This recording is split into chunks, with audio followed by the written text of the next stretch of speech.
Hello everyone, कैसे हो सभी लोग। मैं हूं आकाश भैया और आप सभी का स्वागत है रैंक प्लस पे। तो बताओ, यहाँ पर हमने स्टार्ट किया एक नया चैप्टर है आपका पी ब्लॉक के तत्व, जो कि इनऑर्गेनिक केमिस्ट्री का चैप्टर हमारा रहने वाला है। और आज अगर देखा जाए तो आज इसका लेक्चर नंबर 2 जो है आज हम देखने वाले हैं, ठीक है।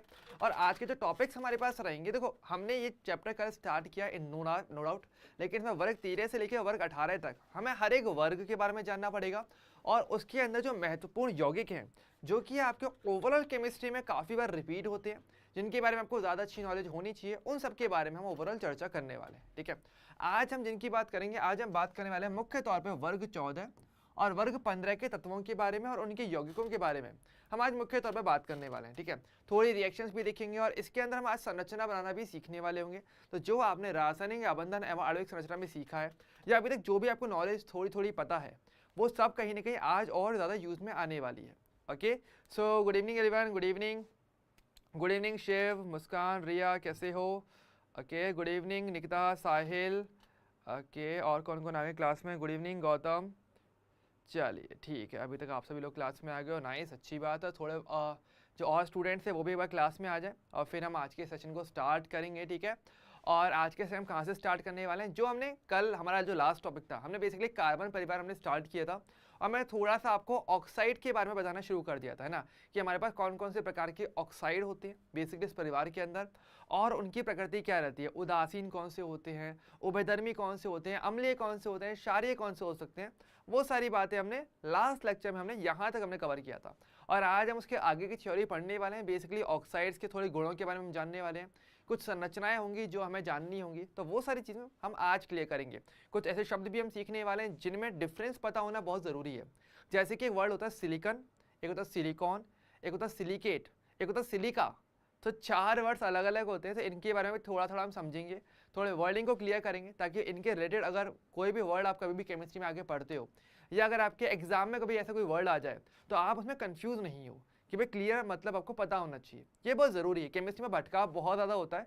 एज लॉन्ग एज आपको सही वर्ड्स पता होंगे जो ज़रूरी है जानना, तो आप केमिस्ट्री को और स्मूथली पढ़ सकते हो अगर देखा जाए तो, राइट। लेकिन अभी किसी का कोई डाउट है तो पहले मुझे वो आप कमेंट करके बता दीजिए, चाहे वो डीएससी का है या कोई दूसरा डाउट है, तो वो भी आप कमेंट कर दो स्टार्टिंग में। पहले हम डाउट्स क्लियर कर लेते हैं और फिर हम आगे बढ़ेंगे, ठीक है। Good evening Shivansh, good evening. के साहिल भाई कि भैया एनसीईआरटी की बुक है तो उसमें टिक कर लें या नोट्स बनाएं? देखो ध्यान दो, एनसीईआरटी बुक पर टिक करने का कोई मतलब नहीं है, और क्या आपके पास इतना टाइम नहीं है, और उसमें डाटा भी इतना ज़्यादा आपको देखने को मिलेगा कि आप भटकोगे बहुत जल्दी। आपका मन करेगा ये भी पढ़ लेते हैं, वो भी पढ़ लेते हैं, तो ये नहीं करना, क्योंकि एग्जाम में वो सब नहीं आएगा। जो आएगा वो आपको लिखना ही है। मैंने कल भी आपको कहा था, नोट्स सभी को पी ब्लॉक के ज़रूर बनाने हैं, ठीक है। चाहे आप किसी और चैप्टर को चाहे आप डायरेक्टली से पढ़ रहे हो, कोई प्रॉब्लम नहीं है, लेकिन पी ब्लॉक चैप्टर के नोट्स आपको बनाने, मतलब पी ब्लॉक स्पेशली मेरा मतलब है इनऑर्गेनिक केमिस्ट्री के, ध्यान रखना। अब फिजिकल केमिस्ट्री को चाहो तो नोट्स डायरेक्टली देख लो, ठीक है। ऑर्गेनिक केमिस्ट्री की रिएक्शंस को आप डायरेक्टली स्लाइड से पढ़ लो, चल जाएगा। लेकिन इनऑर्गेनिक केमिस्ट्री अगर आपको परफेक्ट करनी है तो आपको उसको लिख करके आप इसे परफेक्ट कर सकते हो। लिख करके आपको नोट्स बनाने पड़ेंगे और तभी आप इनऑर्गेनिक केमिस्ट्री अच्छा कर पाओगे। वरना अगर आप टिक मार्क करते रह जाओगे या डायरेक्टली बस इस स्लाइड को अगर देख ले करोगे तो उसका कोई मीनिंग इन द लास्ट नहीं रह जाएगा। ये मैं आपको अभी बता देता हूँ। तो ये गलती बिल्कुल नहीं करना है किसी को भी, कि आप इनऑर्गेनिक केमिस्ट्री के बुक में टिक मार्क कर लिया या फिर ऐसे केवल नोट्स से ऐसे डायरेक्टली देख लिया, उससे काम हो जाएगा। इन द लास्ट आपको देखने को मिलेगा कि आप इनऑर्गेनिक केमिस्ट्री आपकी कभी अच्छी नहीं हो पाएगी। आपको लिखना ही पड़ेगा, लिख करके ही नोट्स बनाना, और यही एकमात्र बेस्ट तरीका है इसका, और कोई दूसरा तरीका है ही नहीं। अगर वो दूसरा तरीका होगा तो वो बेस्ट नहीं है, आप उससे लो पे चल रहे हो, ये ध्यान रखना। फिर तो ऐसी गलती कोई नहीं करना है, ठीक है। तो इसके लिए मैं नोट्स बनाने पर ज़रूर आपको जोर दूंगा। इसके लिए तो किसी और के लिए शायद मैं ना कहूँ, ऑर्गेनिक के लिए शायद मैं ना कहूँ, या मैं आपको फिजिकल केमिस्ट्री के लिए भले ही ना बोलूँ, पर इनऑर्गेनिक के लिए मैं आपको ज़रूर कहूँगा, ठीक है। ओके, रिया बोले कि मुझे तो ये चारों एक ही लगते हैं, पर इन चारों में डिफरेंस होता है, वो आज हम देखेंगे। शिव बोले डीएसए नंबर 12 का 3rd क्वेश्चन, ठीक है। और किसी का कोई doubt comment? Good evening Mohan, good evening Priyanshu. चलिए ठीक है, तो पहले एक बार शिव का डाउट देख लेते हैं और फिर हम स्टार्ट करेंगे। ओके, रिया कह रहे हैं कि मैं सारे ही चैप्टर्स के नोट्स बनाती हूँ। चलिए अच्छी बात है रिया, नोट्स बनाना देखो अच्छा रहता है। इन द लास्ट आप ही की प्रैक्टिस हो, उसमें आपका उसमें सेल्फ रिवीजन हो जाता है, आपको अपना कंटेंट पता रहता है कि हम क्या पढ़ रहे हैं, कैसा हमने लिखा है, तो वो आपको ज़्यादा अच्छे से क्लियर रहता है, ठीक है। इसलिए नोट्स बनाना अपने हाथ से बनाओ, बेस्ट है। इस चीज़ में आलस करना मतलब कि आप कहीं ना कहीं अपने नंबर कहीं ना कहीं कैंसिल करवा लोगे या आपके नेगेटिव के चांसेस बढ़ जाते हैं। तो ये चीज़ बस ध्यान रखना, बाकी ऐसा कोई इशू नहीं है, ठीक है।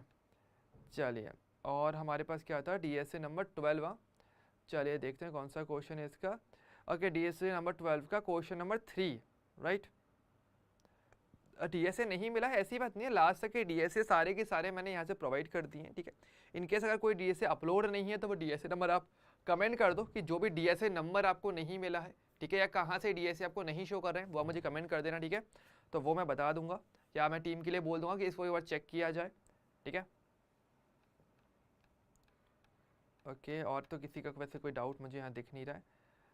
डाइबोरेन के बारे में, चलो ठीक है, डाइबोरेन के बारे में थोड़ी सी और हम बातें कर लेंगे, ठीक है। ओके, तो आपका क्वेश्चन है 12 का थर्ड क्वेश्चन। थर्ड क्वेश्चन ये कि आपको बताना है कि कौन सबसे अधिक द्विध्रुव आघूर्ण रखता है। ओके ओके, सो देखिए अच्छा, यहाँ पर ऑर्गेनिक केमिस्ट्री के साथ इसको मिक्स किया गया है ना, तभी आपको ये वाला डाउट बन रहा है, वरना ये डाउट नॉर्मली होना नहीं चाहिए था। हाँ, तो आपके हिसाब से सवाल का जवाब क्या रहेगा हमारे पास? देखो समझो, मैं थोड़ा चीज़ समझाता हूँ, सारी चीज़ें क्लियर करते हैं, बहुत ध्यान से समझना। ये देखो, इनका क्वेश्चन ये था, मैं यहीं बता देता हूँ। आपको 4 ऑप्शन दिए गए हैं और आपको बताना है सबसे ज़्यादा द्विध्रुव आघूर्ण किसका रहेगा, ठीक है। देखो, एक तो हमें दिया हुआ है C≡O, और ऑक्सीजन के पास आपको पता है लॉन पेयर हमारे पास रहते हैं, और यहाँ पर हाइड्रोजन है और हाइड्रोजन है, ठीक है। एक ऑप्शन नंबर है। दूसरा आपको दिया हुआ है C≡O, sorry C≡C, CH3, hydrogen, CH3 और हाइड्रोजन, ये ऑप्शन सेकंड था। ऑप्शन थर्ड है कि C≡C, HH, CH3 और आपका CH3, और चौथा आपको दिया हुआ है C≡C, HH, Cl और Cl। देखो, जैसे कि मैंने बताया ऑर्गेनिक केमिस्ट्री में हुआ तो क्या हुआ, अणु तो अणु होता है, तो आपको इसके लिए द्विध्रुव आघूर्ण का मान पता करना पड़ेगा। तो सबसे ज़्यादा किसके लिए होगा, सबसे कम किसके लिए होगा, कैसे पता करें? तो देखो, बहुत सिंपल टास्क है।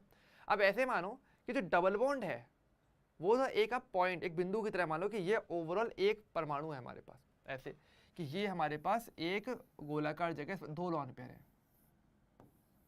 इस प्रकार से ये एक कण की तरह मान लो, एक परमाणु, ये एक परमाणु की तरह मानो और इसे एक परमाणु की तरह मानो। अब द्विध्रुव आघूर्ण आपको बताया गया था कि एक दिशात्मक राशि होती है ना, एक सदिश राशि होती है ना। तो अगर देखा जाए, देखो हाइड्रोजन और कार्बन में तो कोई फर्क पता नहीं चलेगा क्योंकि दोनों की विद्युत ऋणात्मकता करीब करीब बराबर होती है, लेकिन लॉन पेयर की डायरेक्शन इसकी इस डायरेक्शन में कहीं जाएगा और ये इस डायरेक्शन में जाएगा, जिसका रिजल्टेंट आपको एक पर्टिकुलर डायरेक्शन देखने को मिलने वाली होगी। यहाँ पर देखो, कार्बन कार्बन है, यहाँ पर विद्युत ऋणात्मकता में कोई खास अंतर आपको देखने को नहीं मिलेगा। ओवरऑल इसके लिए म्यू का मान आपको 0 देखने को मिलेगा। अगर सारे के सारे परमाणु समान है, कोई इलेक्ट्रॉन खींचेगा ही नहीं, तो आवेश का वितरण नहीं बनेगा, तो द्विध्रुव आघूर्ण रहेगा ही नहीं, तो अध्रुवीय अणु हो जाएगा। यहाँ पे भी देखो तो सेम आपके पास म्यू का मान आपके लिए 0 हो जाएगा, ठीक है। मतलब एग्जैक्ट 0 नहीं होगा पर कम ही रहेगा अल्टीमेटली देखे तो। और यहाँ पर चलो मैं मानता हूँ क्लोरीन इस डायरेक्शन में खींचेगा, ये क्लोरीन आपके अपोजिट डायरेक्शन में खींचेगा, लेकिन खींचेंगे तो आपके 180 डिग्री एंगल पे, और 180 पर अगर ये खींचेंगे तो म्यू का मान यहाँ पर भी 0 हो जाएगा। तो नेट वैल्यू क्या रह जाएगी, यहाँ पर कहीं ना कहीं द्विध्रुव आघूर्ण रहेगा। तो इसका आंसर ऑप्शन नंबर 1 इसका हमारा करेक्ट आंसर हो जाएगा। दैट्स इट, हो गया क्वेश्चन, इतना ही था क्वेश्चन में, तो ठीक है। ओके, अच्छा, पी ब्लॉक का डीएसए फर्स्ट नहीं मिला है क्या? और सभी बच्चों को पी ब्लॉक का फर्स्ट डीएसए मिल गया है? वो मुझे कमेंट कर देना कि कितनों को मिल गया है, या पी ब्लॉक का अभी तक आपको फर्स्ट डीएसए नहीं मिला है। उससे पुराने तो आई थिंक सारे के सारे अपलोडेड होंगे, बस मुझे बता दीजिए कि पी ब्लॉक का फर्स्ट डीएसए मिला है कि नहीं मिला। नहीं तो आज सेकंड डीएसए के साथ आपको फर्स्ट वाला डीएसए अपलोड हो जाएगा, तो उसकी चिंता ना करना। ओके, हेलो विकास, हेलो, ठीक है। अच्छा, मुझे बता दो क्या ये वाला क्वेश्चन क्लियर हुआ सभी को? केवल आपको द्विध्रुव आघूर्ण की दिशा बतानी थी बेसिकली, और उससे आप ऐसे कर सकते थे कंप्लीट आगे। अच्छा, क्लियर है, नाइस, ठीक है। ओके, तो रिया को डीएसए मिला हुआ है, मुस्कान आपको नहीं मिला है, चलो ठीक है, मैं टीम से कह देता हूँ कि आपका डीएसए अब तक शायद नहीं पहुँचा होगा, तो बता देंगे। और एक और था डाइबोरेन का, और शायद पूछ रहे थे, है ना। ओके, अच्छा, मॉड्यूल नहीं मिला है शिव साहिल को, ठीक है। ओके 1 डी, अच्छा DSA नहीं मिला, ओके ठीक है। चलिए देखो डाइबोरिन का क्या था, डाइबोरिन का मैंने ये बताया था कि देखो मैं बहुत ही सिंपल तरीके से बता, देखो बोरॉन है, बोरॉन के पास हमारे पास इन टोटल 3 इलेक्ट्रॉन है और एक इसके पास खाली कक्षक है, सही है। एक इसी प्रकार से मेरे पास दूसरा बोरॉन है जिसके पास एक खाली कक्षक है और 3 इलेक्ट्रॉन ये भी रखता है। आपके पास साथ में क्योंकि B2H6 तो थोड़ा हिसाब लगाना, ठीक है, मतलब कि आपके पास BH3 है और आपके पास BH3 है। अब आपके पास देखो 3 तो हाइड्रोजन, तो एक हाइड्रोजन यहाँ पे, एक हाइड्रोजन यहाँ पे और एक हाइड्रोजन कहीं ना कहीं इसके पास यहाँ रहना चाहिए। ऐसे ही सेम यहाँ पे एक हाइड्रोजन इधर, एक हाइड्रोजन यहाँ और एक हाइड्रोजन कहीं ना कहीं यहाँ कहीं रहना चाहिए। पर देखो अब वही वाली बात है ना, देखो बंध तो आपके बन सकते हैं, तो यहाँ पर तो आपका एकल बंध शेयर से, मतलब एक एक इलेक्ट्रॉन शेयर से सिंगल बॉन्ड बन जाएगा, यहाँ पर भी आपके पास सिंगल बॉन्ड बन जाता है, यहाँ पर भी सिंगल बॉन्ड बन जाएगा, यहाँ पर भी सिंगल बॉन्ड बन जाता है। लेकिन B2H6 का बन सकता है, मतलब कि BH3 आपस में कैसे जोड़ सकते हैं अगर टारगेट दिया जाए तो। अब ऐसे ही कर सकते हो, भाई बंध बनाने के लिए 2 इलेक्ट्रॉन लगेंगे, लेकिन भाई इसके पास तो इलेक्ट्रॉन नहीं है, मतलब एक इलेक्ट्रॉन है लेकिन वो इस हाइड्रोजन के साथ ट्राई करना चाहेगा और एक कक्षक इसके पास खाली है, तो एक बंदा कोई जगह दे दे और बच्चे कुछ और लोग आए और वो कंट्रीब्यूट करके क्या दे दें, एक एक इलेक्ट्रॉन दे दें, तो ऐसे करके बंद बन सकता है। तो जगह एक तरफ से देखो 2 इलेक्ट्रॉन इधर से आ जाए, एक ये बोरॉन दे दे, एक ये हाइड्रोजन दे दे और ये बोरॉन जगह दे दे केवल इलेक्ट्रॉन रखने के लिए, तो इस प्रकार से बंद यहाँ बन सकता है।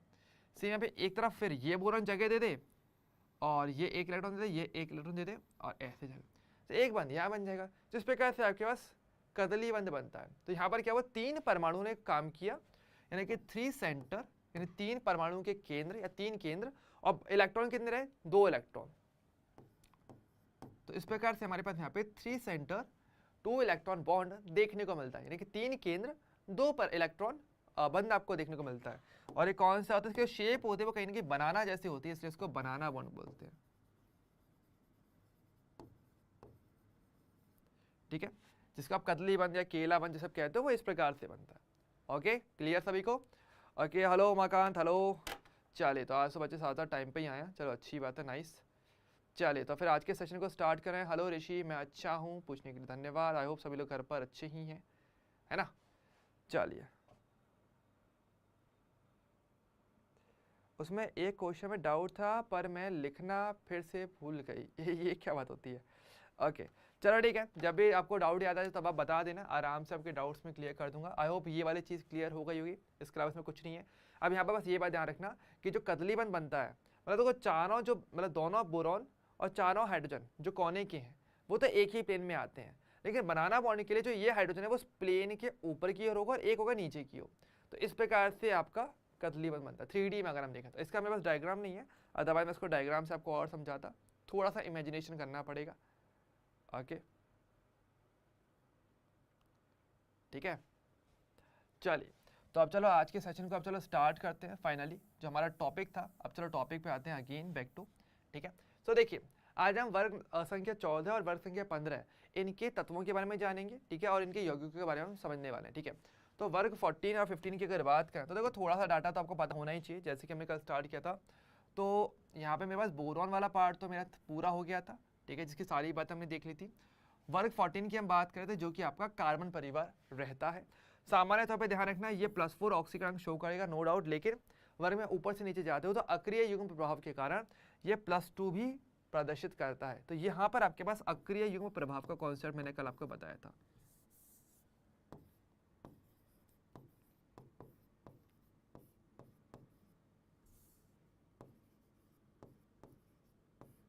अक्रिय युग्म प्रभाव, ठीक है, तो ये वाला कॉन्सेप्ट जरूर ध्यान रखना जो वर्ग संख्या 13, 14 और 15 में आपको देखने को मिलेगा, ठीक है। चलिए सो अब जैसे कि आपको याद होगा मैंने कल स्टार्ट किया था बेसिकली कार्बन परिवार, जिसकी कुछ बेसिक बातें हमने पढ़ ली थी। और कल लास्ट टाइम पे जो हम पढ़ रहे थे वो थे मेरे ऑक्साइड, है ना, कि कार्बन परिवार के कैसे कैसे ऑक्साइड होते हैं। सामान्य तौर पर जैसा कि आपको बताया गया था कि 2 प्रकार के ऑक्साइड शो करते हैं, MO और MO2 प्रकार के, ठीक है, जिसमें हमने बात की थी भाई कौन से ऑक्साइड आपके अम्लीय प्रकृति के होते हैं और कौन से ऑक्साइड उदासीन, कौन से होते हैं आपके उभयधर्मी प्रकृति के। तो यहाँ तक कि हमने बात कहीं ना कहीं कल हमने कंप्लीट कर ली थी। ओके तो यहाँ तक तो आई होप किसी को कोई डाउट नहीं रहा होगा। और ध्यान दो इसको नोट्स में ही लिखना ही सबसे बेस्ट है, इसके अलावा दूसरा तरीका कहीं ना कहीं बेकार ही जाएगा। नहीं टेबल भले आप मत लिखना, टेबल इतना लिखने की जरूरत नहीं है, वो आपको इनडायरेक्ट में पता है, तो वो मैं साथ के साथ लिखाऊंगा। टेबल मत लिखना कहीं भी, ठीक है। ये मत करें कि पूरा टेबल लिखने बैठ रहे हो, नहीं, जो ट्रेंड बता रहा हूँ हमको वो लिखना है, ठीक है। चलिए अब चलो थोड़ा सा आगे बढ़ते हैं। तो देखिए यहाँ पर अगर देखा जाए, सबसे पहले मैं थोड़ा सा कार्बन की ऑक्साइड की बात करूंगा। तो अगर हम बात करेंगे कार्बन की ऑक्साइड, तो ये थोड़ा सा आपके लिए इंपॉर्टेंट आपके लिए बनता है, ठीक है।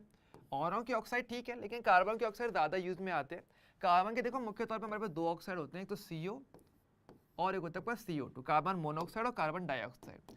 इसके अलावा इसका एक ऑक्साइड और भी होता है, जो कि मैंने आपको अलग से दिखाया था, अगर आपको याद है तो, वो था आपका C3O2। इसको अलग से याद रख लेना, ये होता है आपका कार्बन सब ऑक्साइड। तो थोड़ी अच्छी नॉलेज लेके चलो, ठीक है।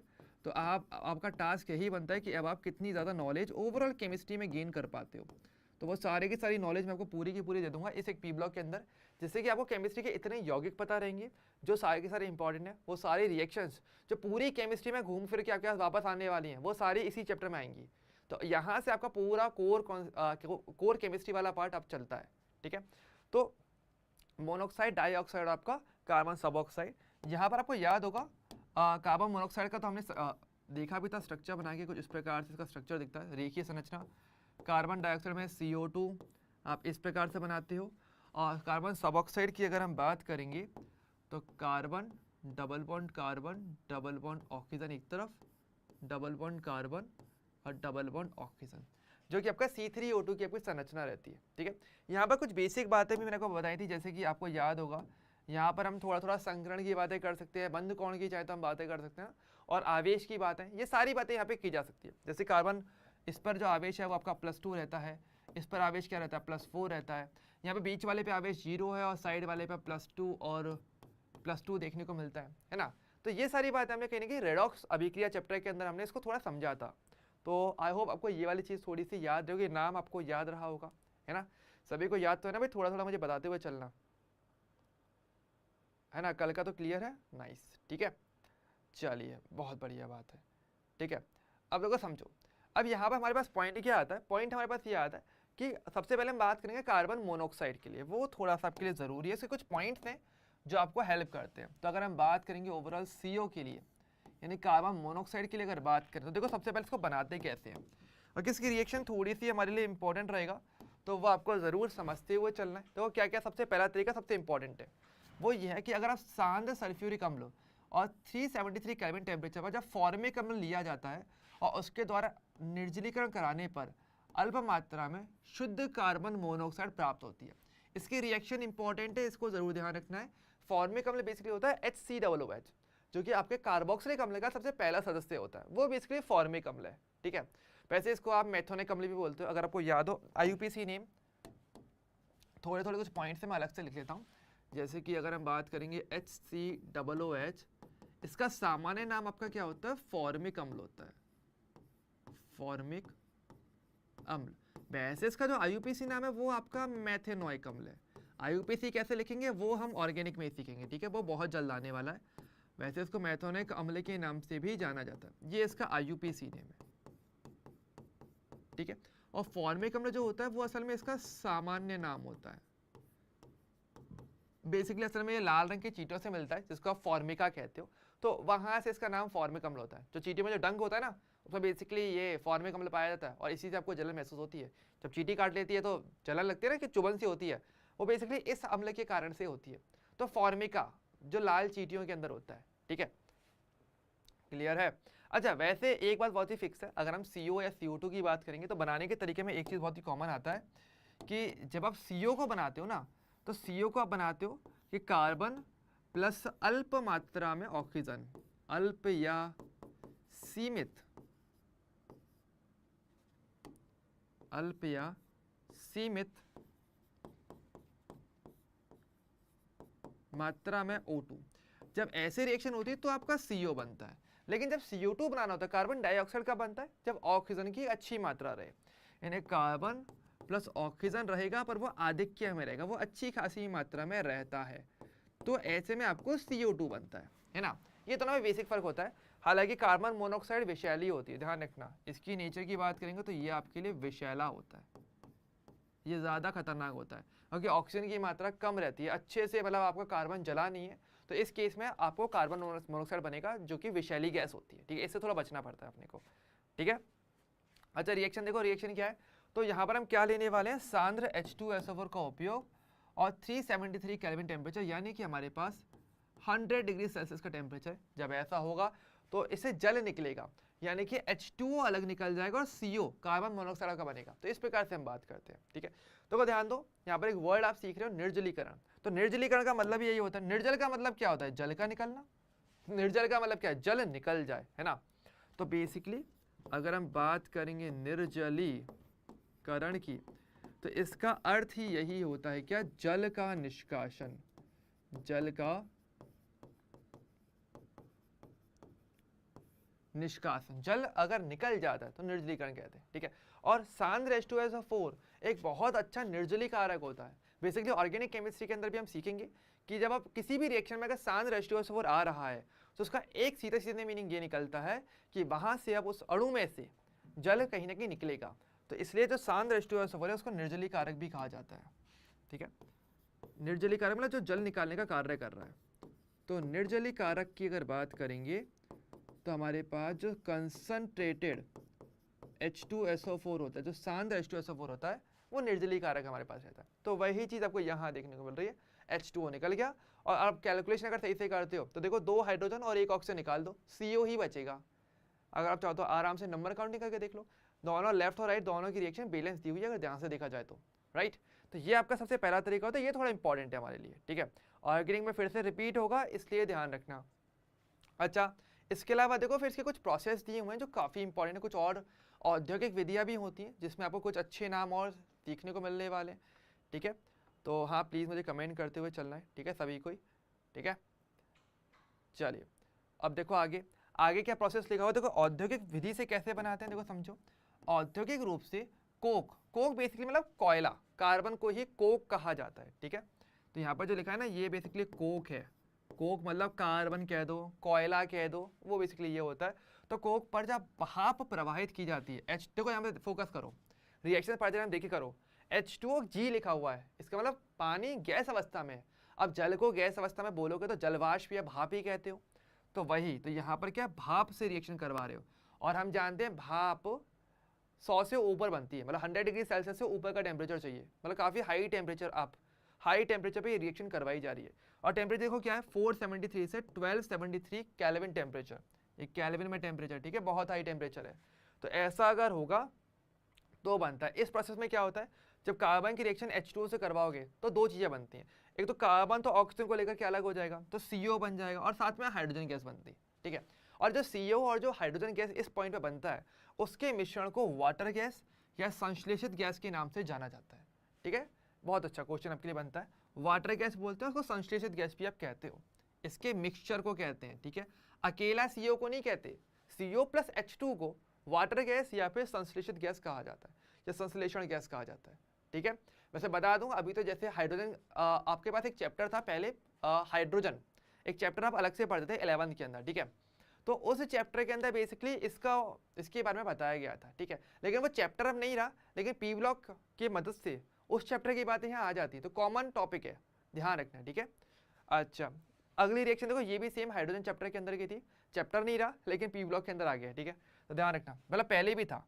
और एक रिएक्शन ये भी होती है कि जब भाप के स्थान पर अगर आप वायु का प्रयोग करते हो, अगर पूरी ओवरऑल हवा का उपयोग करते हो डायरेक्टली, टेम्परेचर इतना ही रख लो 1273 केल्विन टेम्परेचर, जैसे कि यहाँ दिया हुआ, टेम्परेचर सेम रखते हैं, कार्बन ही लेके चलते हैं, कोक लेके चलते हैं, लेकिन आप वायु के उपयोग कर रहे हो। वायु में क्या क्या होता है, देखो वायु में अगर देखा जाए नॉर्मल वायुमंडल में तो दो गैसें सबसे ज़्यादा देखने को मिलती हैं, एक तो नंबर 1 पे नाइट्रोजन आती है और नंबर 2 पे हमारे पास ऑक्सीजन गैस आती है।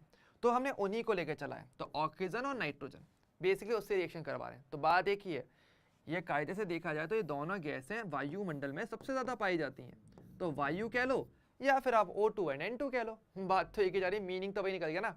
तो ऐसे में अगर होगा क्या, तो देखो आपको CO मिलेगा और N2 का निर्माण होता है, तो CO यहाँ बन गया और N2 अलग बनेगा, और इसको प्रोड्यूसर गैस के नाम से जाना जाता है।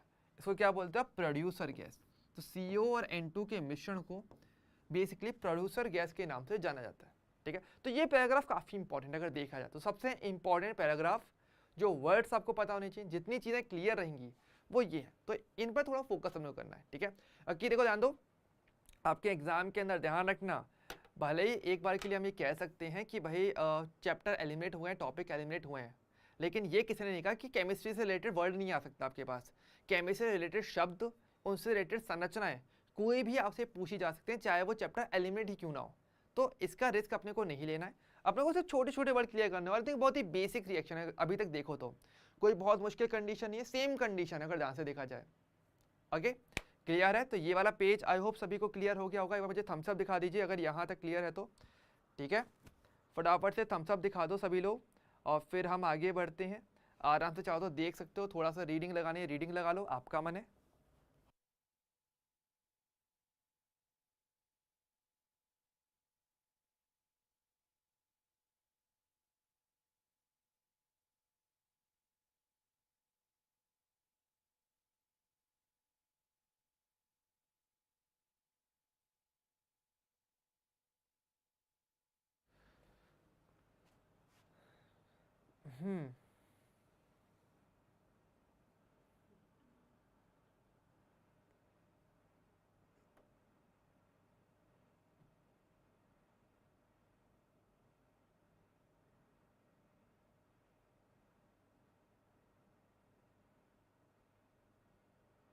चलिए ठीक है, नाइस, यहाँ तक डन है अपने लिए। अब देखो समझो, अच्छा वैसे एक मैं बता देता हूँ उसका बेसिक उपयोग क्या होता है। ये जो दोनों गैस है ना, प्रोड्यूसर गैस और ये जो संश्लेषण गैस या वाटर गैस है, इनका उपयोग मुख्य तौर पर असल में ईंधन के तौर पर इसका उपयोग जरूर किया जाता है, ठीक है। तो इसका उपयोग मैं आपको बता देता हूँ, यहीं कहीं लिख देते हैं, ठीक है। कि अगर हम बात करें, छोटा सा एक नोट है यहीं की मैं आपके लिए लिखवा देता हूँ। तो नोट हमारे पास यही आता है कि जो वाटर गैस होती है, वाटर गैस, एंड ये जो आपकी होती है प्रोड्यूसर गैस,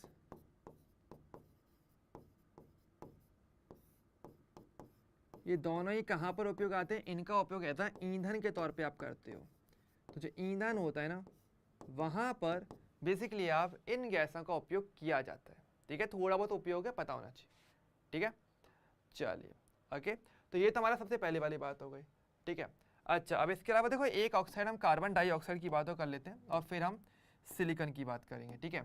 तो अगर हम बात करें कार्बन का, अब सेकंड ऑक्साइड जो आपका होता है वो CO2 आता है, यानी कि आपका कार्बन डाइऑक्साइड, ठीक है। तो जैसे कि मैंने बताया था कि अगर आप कार्बन का सही से दहन करवाते हो, ऑक्सीजन के आधिक्य में दहन करवाओगे, तो ये गैस आपको देखने को मिलती है, ठीक है। और इसकी सबसे फेमस रिएक्शन मैं आपको ऑलरेडी एक बार लिखवा भी चुका हूँ कि जब आप किसी भी हाइड्रोकार्बन का दहन करवाते हो तो आपके पास हमेशा कार्बन डाइऑक्साइड बनता ही बनता है। क्या बताया था आपको? आपको बताया था जैसे कि CXHY करके कोई भी अगर हाइड्रोकार्बन है और वो X + Y/4 संख्या में O2 गैस से रिएक्शन करता है, तो X संख्या में CO2 प्लस Y/2 संख्या में आपके पास H2O का निर्माण होता है। ये रिएक्शन मैंने आपको जरूर बताई थी। आई होप ये वाली रिएक्शन सभी को बहुत अच्छे तरीके से याद रही होगी। बहुत सुपर डुपर इंपॉर्टेंट रिएक्शन बताई थी, सभी को याद है ना? हाइड्रोकार्बन का दहन, उसमें आप इसी रिएक्शन की बात करते हो, सभी को याद है ना? मुझे बता दो प्लीज, कमेंट कर दो फटाफट से।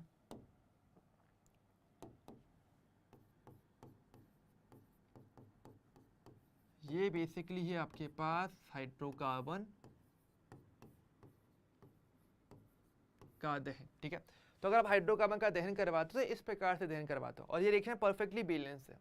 इस एक सिंगल रिएक्शन के अंदर आपके पास कोई भी हाइड्रोकार्बन हो जिसमें कार्बन या हाइड्रोजन का नंबर अगर दिया हुआ है, तो आप एक कंप्लीट बैलेंस रिएक्शन एक बार में डायरेक्टली लिख सकते हो, और फिर आप आराम से पता कर सकते हो कितना CO2 बन रहा है, कितना H2 बन रहा है। तो ये हमारा बहुत ही बेसिक तरीका होता है, ठीक है।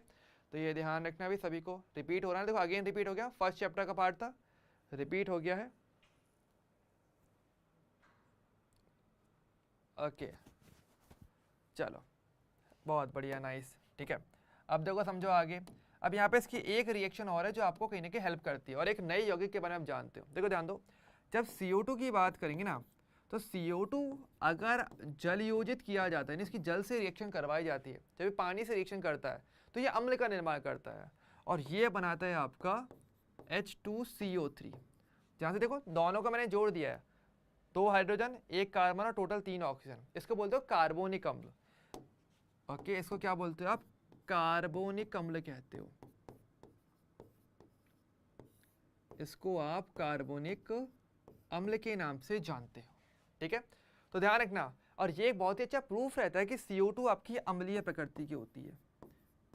देखो ऑब्वियसली बात है, अम्लीय प्रकृति या क्षारीय प्रकृति का ऐसे भी हिसाब लगाते हो कि भाई अगर कोई गैस है ना, सपोज करो अगर उसका जलीय विलयन बनाया जाए और जलीय विलयन बनाने पर अगर अम्ल प्राप्त होता है तो ये 100% प्रूफ है कि भाई पानी तो उदासीन था, तो अब पानी अम्लीय कैसे हो जाएगा, क्योंकि जो भी पदार्थ था उसने पानी से रिएक्शन करके अम्ल बना दिया। तो इसका मतलब क्या है कि पानी में तो वो गुण था ही नहीं शुरुआत से कभी भी कि वो अम्ल है कि क्षार है, वो तो उदासीन होता है। तो इसका मतलब क्या है कि वो जो यौगिक था वो एक्चुअल में अम्लीय रहा होगा, तो जल के साथ रिएक्शन करके उसने अम्ल बना के दिया है। तो इसलिए हम बोल सकते हैं कि CO2 अम्लीय होता है, जल से रिएक्शन करके कार्बोनिक अम्ल बनाता है, ठीक है। और कार्बोनिक अम्ल भी कैसा होता है, ये द्विक्षारकीय अम्ल होता है, क्योंकि ये 2 H+ आयन दान कर सकता है। कैसे, जैसे कि अगर बात करेंगे इसके बारे में बता देता हूँ। ये जो अम्ल होता है, ये अम्ल बेसिकली होता है द्विक्षारकीय, ओके। मतलब इसके लिए अगर बात करें तो एन फैक्टर का मान आपके लिए 2 रहेगा, ध्यान रखना ये। और 2 क्यों रहेगा, क्योंकि 2 H+ आयन दान करता है। कैसे, अगर एक बार अगर ये 1 H+ आयन दान करेगा तो बनाएगा HCO3- और एक बार और ये H+ आयन को दान कर सकता है जिससे कि ये बनाएगा CO3-2। यानी बेसिकली यहाँ पर कार्बोनिक अम्ल कार्बोनेट आयन में परिवर्तित होता है। तो यहाँ पर आप कार्बोनेट आयन की बात करते हो, सभी को देखना CO3-2 कार्बोनेट आयन होता है, सबने पढ़ा होगा ना। तो वो कार्बोनिक अम्ल से ऐसे बनता है, ठीक है। तो ये चीज़ ध्यान रखना। तो हमारा कार्बोनिक अम्ल कैसे बनता है, इंपॉर्टेंट है थोड़ा सा, इससे लिखवाया गया है डायरेक्टली NCERT में, आपको ये देखने को नहीं मिलेगी लाइन, पर ये है, ठीक है। तो इसलिए पूरी NCERT पढ़ने मत बैठना गलती से भी, ये P ब्लॉक चैप्टर है, भटक जाओगे बहुत जल्दी। तो इसलिए बहुत ही सावधानी से जो अच्छी अच्छी चीज़ें हैं वो हमें सीखनी है, ऐसी चीज़ें सीखनी है जो एक्चुअल में पूरे केमिस्ट्री को जोड़ेंगी। और ये सारे शब्द आपके आगे रिपीट होते हैं, पूरी केमिस्ट्री में आगे पढ़ोगे ना फिर से रिपीट होते जाएंगे, और पहले भी रिपीट हो चुके हैं, तो आपको बहुत मज़ा आएगा। तो ये चैप्टर पूरी केमिस्ट्री का मिक्स ही है, ये चैप्टर आ गया तो मतलब आपको पूरी केमिस्ट्री में सब कुछ उतना आता है जितनी आपकी ज़रूरत है पूरी, ठीक है। तो इसका थोड़ा ध्यान रखना, चाहो तो देख लो भाई, वैसे तो सिंपल पार्ट है, ज़्यादा कुछ लिखा नहीं है मैंने इसमें, आराम से देख सकते हो। y/2 क्यों लिखा है यहाँ पे, y/2 से लिखा है तो बैलेंस है, क्योंकि देखो ध्यान से, देखो हमारे पास कितने हाइड्रोजन है, y/2 का मतलब क्या हो जाएगा, 2 हाइड्रोजन यहाँ पे थे, कैंसिल करके देखो y हाइड्रोजन बचेंगे, लेफ्ट और राइट में बैलेंस करना है ना अपने को। तो ये परफेक्टली बैलेंस रिएक्शन है। आप किसी को भी कोई भी हाइड्रोकार्बन एक काम करो ले लो, जैसे कि आप CH4 मीथेन का दहन करवा सकते हो, उसके दहन की अभिक्रिया लिखना एक तरफ अलग से खुद से ट्राई करना, और एक बार इसमें मीथेन के अंदर देखें तो कार्बन 1 है और हाइड्रोजन 4 रहेंगे, तो x की वैल्यू 1, y की वैल्यू 4, ऐसा रख के इस पूरे समीकरण को लिख के देखना, आपको देखने को मिलेगा दोनों रिएक्शन तो परफेक्ट है और रिएक्शन बिल्कुल बैलेंस देखने को मिलेगी, ओके। तो ये रिएक्शन बैलेंस के अकॉर्डिंग है। देखो y हाइड्रोजन है तो y/2 इंटू H2 है ना, तो 2 हाइड्रोजन लेके चलो, 2 से 2 कैंसिल कर दो, y बचेगा, ठीक है। ओके क्लियर चीज़ है, नाइस, ओके चलो बहुत बढ़िया बहुत बढ़िया, है ना। हाँ वैसे इसके अलावा हम जानते हैं वैसे CO2 का एक बहुत सिंपल उपयोग आप लोग जानते भी हो, इस गैस का उपयोग प्रकाश संश्लेषण में किया जाता है। आई थिंक ये हम सभी लोग जानते हैं, इसमें अपने को ऐसा कुछ बताने की ज़रूरत नहीं होगी। क्या मैं ऐसे लिखूँ फिर, आप बोलो तो। चलिए भाई, वैसे पता है ना सभी को प्रकाश संश्लेषण में CO2 आता है। अगर हम बात करेंगे हमारे पास जो बेसिकली पौधे जिससे हमारा खाना बनाते हैं, ग्लूकोज का निर्माण करते हैं, जो रिएक्शन होती है प्रकाश संश्लेषण, वहाँ पर फोटोसिंथेसिस के अंदर भी इसी का आप उपयोग करते हो। हमें पता ही है कि CO2 होता है वो असल में H2O जल से रिएक्शन करता है, जिसमें सूर्य का प्रकाश HNu आता है। ध्यान दो, कभी भी HNu दिख जाए ना, HNu का मतलब होता है सूर्य का प्रकाश। ये ऑर्गेनिक में कई बार रिपीट होगा, ठीक है, सूर्य का प्रकाश। और यहाँ पर आप UV भी लिख देते हो कई बार, अल्ट्रा वॉयलेट लाइट, एक ही बात है ना। और साथ में हमारे पास क्लोरोफिल भी होता है, क्लोरोफिल।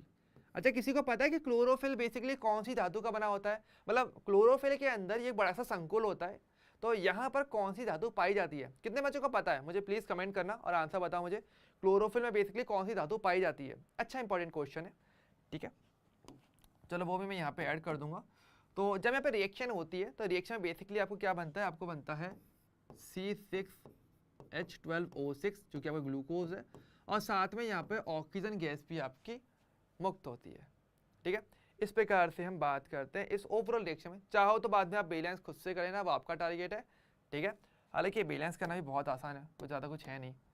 देखो वहाँ पे 6 कार्बन है ना, तो यहाँ पे 6 लगा दो, और हाइड्रोजन कितने यहाँ पे 12 है, तो यहाँ पे 6 लगा दो, और 6 ऑक्सीजन बैलेंस हो गया, और एक यहाँ पर आप 6 लगा दो, बस हो गई रिएक्शन बैलेंस। कितना ही टाइम लगता है, इतने मिनटों में काम हो जाता है, ठीक है ऐसे। तो यहाँ पर क्या बन रहा है आपके पास, ग्लूकोज, ठीक है, जिसकी हमें ज़रूरत रहती है और यही हमें ताकत देता है। CO2 ग्रहण किया गया है, ऐसी रिएक्शन तो प्रकाश संश्लेषण में ये चीज़ देखने को मिलती है, ठीक है। अच्छा मुझे बताइए, आप बताओ फटाफट से, हाँ कौन सा होता है, मैग्नीशियम होता है, बिल्कुल सही आंसर दिया शिव, रिया, सभी के द्वारा। ओके साहिल बने सर एन फैक्टर इजीली कैसे निकालें, हार्ड रिएक्शन में प्रॉब्लम होती है। देखो एक्चुअल में देखो तो ऐसा नहीं है, मैंने तरीका बताया वैसे तो रेडॉक्स के अंदर, ठीक है, पर चलो जब पार्ट आएगा तो एक बार और बता देंगे, थोड़ा आगे बता देंगे। ओके ओके नहीं पता ना, कोई बात नहीं, तो मैं बता देता हूँ। क्लोरोफिल जो होता है ना बेसिकली, ये आपके पास मैग्नीशियम धातु का होता है, मैग्नीशियम, ठीक है। और इसी प्रकार से आपके रुधिर में हीमोग्लोबिन पाया जाता है, वो असल में Fe का बना होता है, ठीक है। जो आयरन होता है ना, वो बेसिकली हीमोग्लोबिन के अंदर पाया जाता है, तो मेन धातु होती है वो Fe होता है, ठीक है। इसलिए बोलते हैं भाई आयरन की कमी नहीं होनी चाहिए, क्योंकि हीमोग्लोबिन का मेन कोर जो रहता है, जो धातु बना रही है उसे, वो Fe होता है। इसलिए भाई अपने खून में आयरन बढ़ाना पड़ता है, हीमोग्लोबिन अच्छा रहेगा तो शरीर अच्छा चलेगा, ठीक है। चलिए तो ये चीज़ हमारे पास यहाँ हो जाती है, ठीक है। चलो अब बात करते हैं, हमारे पास अगला जो हमारा कॉन्सेप्ट आता है जो है हमारा सिलिकॉन के ऑक्साइड। अब देखो ये थोड़ा ज़रूरी है, ठीक है। तो कुछ वर्ड्स हैं, पहले हम उसको थोड़ा सा क्लियर करते हैं, ठीक है। अच्छा यहाँ मैंने थोड़ा सा एक मिस्टेक करी है, लिखते टाइम थोड़ी मिस्टेक है, जहाँ पर मैंने भी गलती कर दिया। चलो ठीक है, एक थोड़ा सा मिस्टेक है, इसको पहले मैं सही कर देता हूँ आप लोगों के लिए। यहाँ पर ये गलत टाइप हो रखा है, ये सिलिकॉन होता है, सिलिकॉन नहीं होता, सिलिकॉन, सिलिकॉन के ऑक्साइड, ठीक है।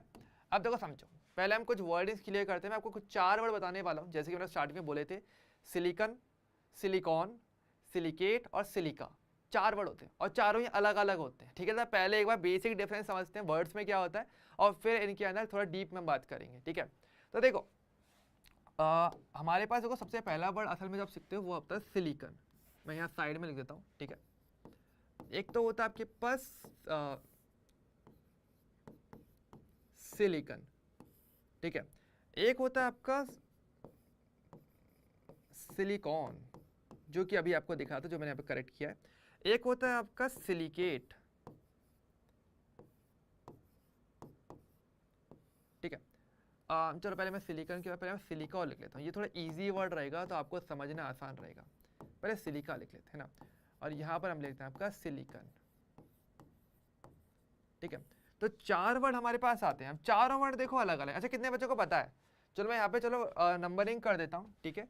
ये A है, ये B है, ये C है और ये D है। मैं चाहता हूँ आप चारों के फॉर्मूले बताओ, इनके फॉर्मूले इंपॉर्टेंट हैं, क्योंकि फॉर्मूले से ही आप इनमें सही तरीके से डिफरेंस कर पाओगे, है ना। सो एक बार प्लीज़ मुझे कमेंट करके बताइए कि भाई हर एक में फ़र्क क्या होता है, मतलब हर एक का सही फॉर्मूला क्या है। अगर आपने वो बता दिया तो आप मतलब पप्पू पास वाली चीज़ हो जाएगी, नहीं तो अभी थोड़ा दिल्ली दूर है, ठीक है, अभी तो मतलब टाइम लग जाएगा। हाँ चलिए चलो बताओ भाई जल्दी से क्या क्या डिफरेंस होता है, थोड़ा थोड़ा जिसका भी पता हो, लाइक ABCD में से वो बता सकते हो। सबसे इजी वाला आंसर मैं दे देता हूँ, उसमें आपको कमेंट नहीं करना है। सिलिकॉन हम लोग जानते हैं, ठीक है। सिलिकॉन बेसिकली आप SI को कहते हो, ठीक है, जो आपका तत्व होता है, ठीक है, वो बेसिकली SI आपका सिलिकॉन होता है, ठीक है। हाँ शिव ने बिल्कुल सही आंसर दिया, चलो एक का आंसर सही बता दिया आपने।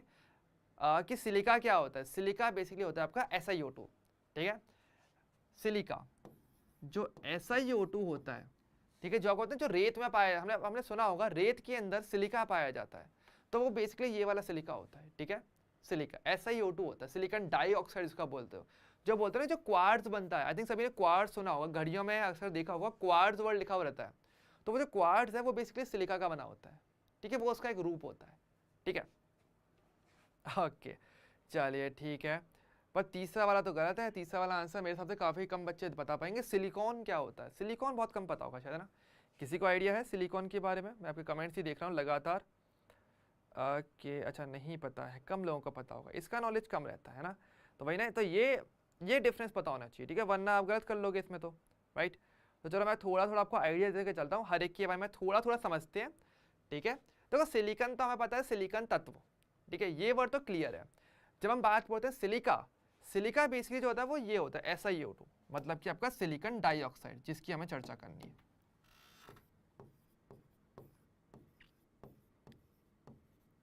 सिलिकॉन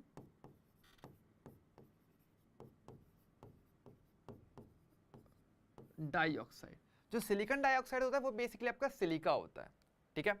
अब देखो समझो, इसका जो क्रिस्टल रूप की अगर हम बात करें सिलिका की, तो उसमें हमारे पास क्वार्ट्ज आता है, ठीक है, क्वार्ट्ज आता है, क्रिस्टलोबाइट, ये दो इसके क्रिस्टल रूप होते हैं, ठीक है। थोड़ा समझना क्या लिख रहे हैं, हाँ बिल्कुल सही। तो देखो अगर हम बात करें सिलिका, तो सिलिका के हमारे पास कुछ क्रिस्टल रूप आपको देखने को मिलते हैं, जैसे कि एक आपने सुन रखा है क्वार्ट्ज, ये सभी ने सुना होगा। एक होता है मेरा क्रिस्टलोबाइट,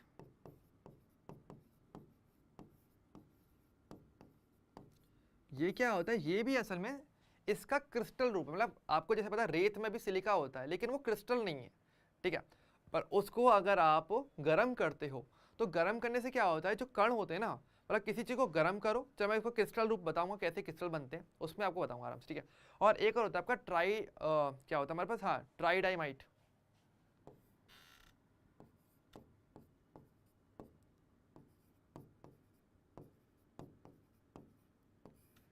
ट्राइडाइमाइट जो होता है ये भी सिलिका का क्या होता है, हाँ बिल्कुल से क्रिस्टल रूप हमारे लिए होता है, ठीक है, पहली चीज़ तो, ठीक है। अच्छा अब पॉइंट ये आता है वैसे कि भाई क्रिस्टल बनते कैसे, तो मैं आपको बहुत ही सिंपल तरीका बताता हूँ। और एक्चुअल में जैसे जब मैं अपनी बात करूँ, तो जब हम लैब में जैसे एक्सपेरिमेंट करते थे, जब मैं कॉलेज में था IIT रुड़की में, तो हमें क्रिस्टल बनवाते थे एक्चुअल में, ठीक है। अब पता है कैसे बनाते थे, बहुत सिंपल तरीका होता था। आपको जैसे नमक के क्रिस्टल बनाने हैं, या जैसे आपको रेत है, रेत को आपको क्रिस्टल बदलना है, ठीक है, क्वार्ट्ज बनाना है, पता है क्या करेंगे, हम ये करेंगे कि हम रेत को लेंगे और उसे बहुत ज़्यादा उच्च ताप में गर्म करेंगे, और वो रेत पिघल जाएगी, ठीक है, पूर्ण तरीके से उसको पिघला देंगे हम अच्छे तरीके से, ठीक है। मतलब एक सही जल में रख करके उसको पूरा पिघला देते हैं, जलीय विलयन बनाते हैं, पूरा उसे गर्म कर देंगे कि हर एक चीज़ मिल जाए, ठीक है। फिर क्या करोगे, फिर आप उसको तुरंत एक ठंडे पानी में या एक बर्फ की जगह पर रख दो, ताकि टेम्परेचर तुरंत डाउन हो जाए। तो जब ऐसा होता है और टेम्परेचर जब डाउन होना स्टार्ट होता है, तो वो जो कण होते हैं जब वो वापस जुड़ते हैं, क्योंकि देखो ऑब्वियसली बात है, किसी चीज़ को गर्म करोगे, पानी में डाला गर्म किया, तो उसमें क्या होगा, उसमें होगा ये कि उसके जो कण हैं वो दूर दूर हो जाएंगे, ठीक है, अशुद्धियाँ होंगी वो सब अलग हो जाएंगी। फिर बाद में जब ठंडा करते हैं उसे वापस, ठंडा जब किया जाता है, तो वापस वो कण पास पास आके बैठने लग जाते हैं, और जब ये घटना हो रही है तो वो क्रिस्टल के रूप में होती है, ठीक है। और इस प्रकार से एक्चुअल में क्रिस्टल का निर्माण होता है, तो जो क्वार्ट्ज बनता है, ठीक है, जो सिलिका का जो क्रिस्टल बनता है वो ये, तो ये इनके सभी क्रिस्टलीय रूप होते हैं, क्रिस्टल रूप होते हैं। ये क्या होते हैं, इसके सिलिका के क्रिस्टल रूप, ये तीनों क्या है हमारे लिए, क्रिस्टल रूप है,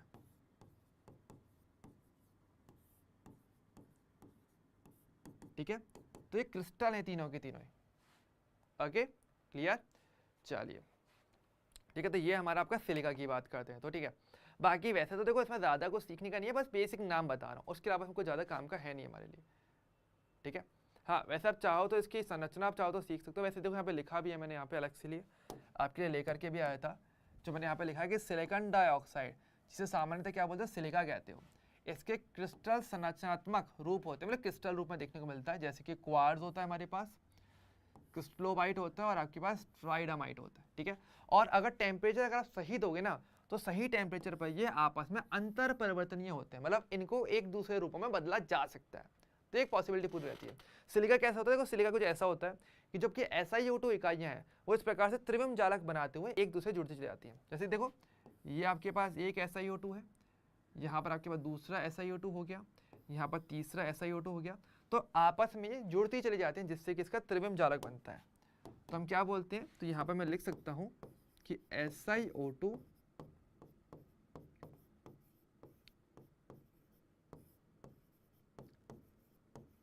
त्रिविम जालक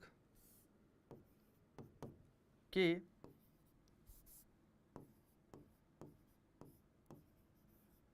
रूप में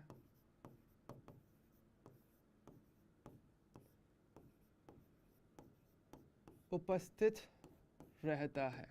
ये क्या होता है, आपके त्रिविम जालक के रूप में पाया जाता है, ठीक है, इस प्रकार से, ठीक है। तो 3D स्ट्रक्चर्स की ऐसी दिखती है कुछ आके, तो त्रिविमीय संरचना होती है,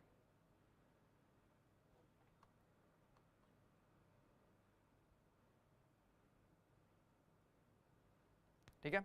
अच्छा, वैसे अगर आपसे जस्ट फॉर जनरल नॉलेज, जैसे आपको इसके क्रिस्टलीय रूप तो पता है कि क्रिस्टलीय रूप क्या होता है, हमारे पास आपके पास क्वार्ट्ज है, क्रिस्टलोबाइट है, ट्राइडामाइट है, लेकिन क्या इसका कोई अक्रिस्टलीय रूप भी होता है? तो एक इसका अक्रिस्टलीय रूप भी होता है, वो होता है आपका किसेल गुण होता है। क्या होता है? अगर हम बात करें इसका एक अक्रिस्टलीय रूप,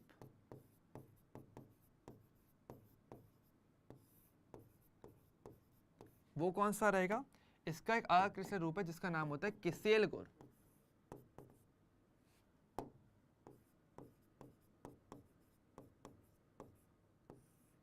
किसेल गुण नाम का एक पदार्थ होता है जो बेसिकली आपका अक्रिस्टलीय। अभी देखो ये कोई जगह का नाम लग रहा होगा कि जैसे पता नहीं कोई जगह है जहां पर हम जा रहे हैं, लेकिन बेसिकली ये एक नाम है, ठीक है। ओके, और जो फिल्ट्रेशन प्लांट्स होते हैं, जो आपके छनित्र संयंत्र होते हैं, जहां पर आप जिनका उपयोग ज़्यादातर आप मतलब चीज़ों को फिल्टर करने के लिए करते हो, ठीक है, मतलब चीज़ों को सफाई के लिए करते हो, जो सफाई की एक विधि होती है, जैसे छलनी होती है ना, बिल्कुल वैसे। तो उस प्रकार के जो संयंत्र आपस में बनाए जाते हैं जिससे आप पदार्थ को शुद्ध करने का काम करते हो या पदार्थों के पृथक्करण में जिनका उपयोग करते हो, तो उसमें सिलिका का ये एक रूप उपयोग में आता है, ठीक है। जस्ट फॉर नॉलेज पता रखनी चाहिए, अच्छी बात है, ठीक है।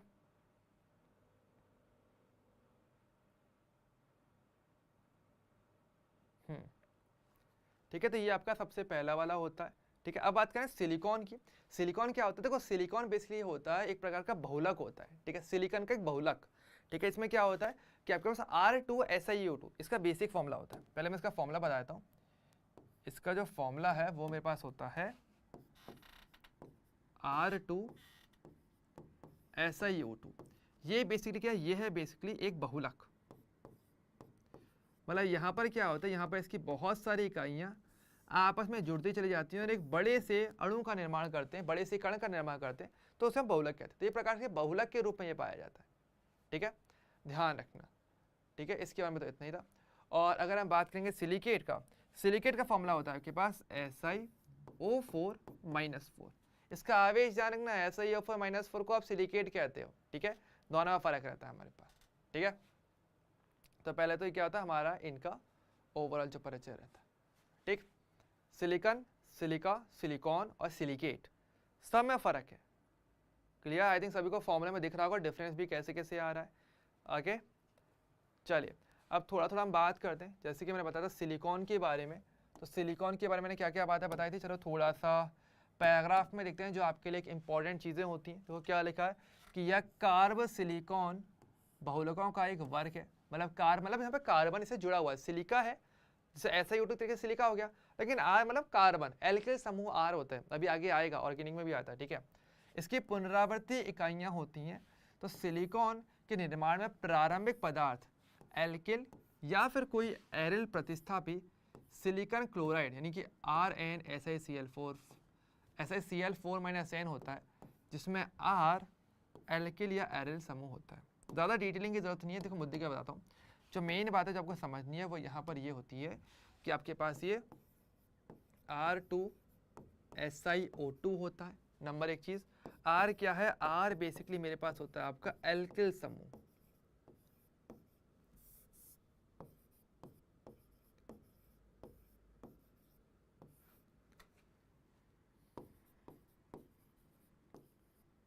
इसके अलावा देखो ये आपके लिए एरिल समूह भी हो सकता है।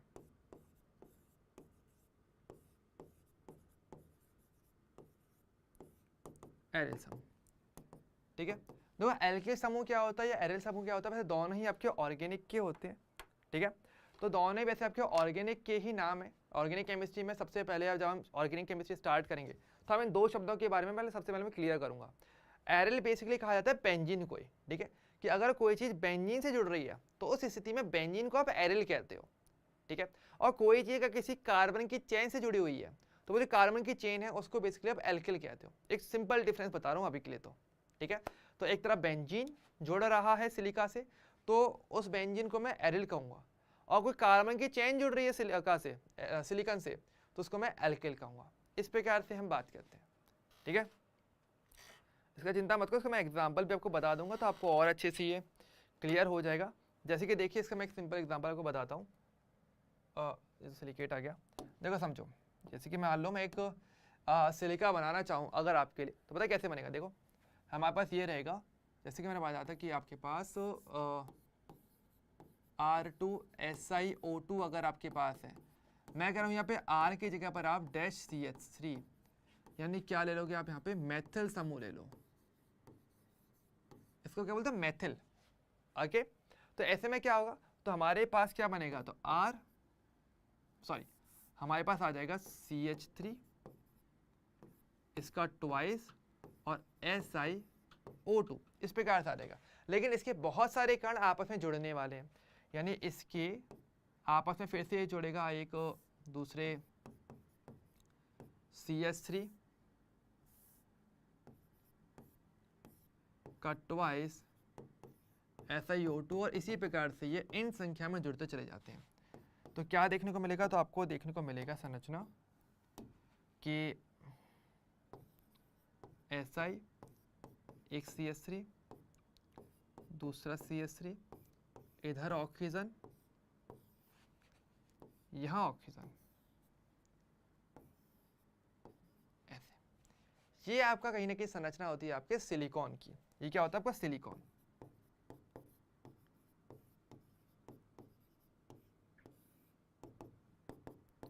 ठीक है, तो ये आपका सिलिकॉन रहता है।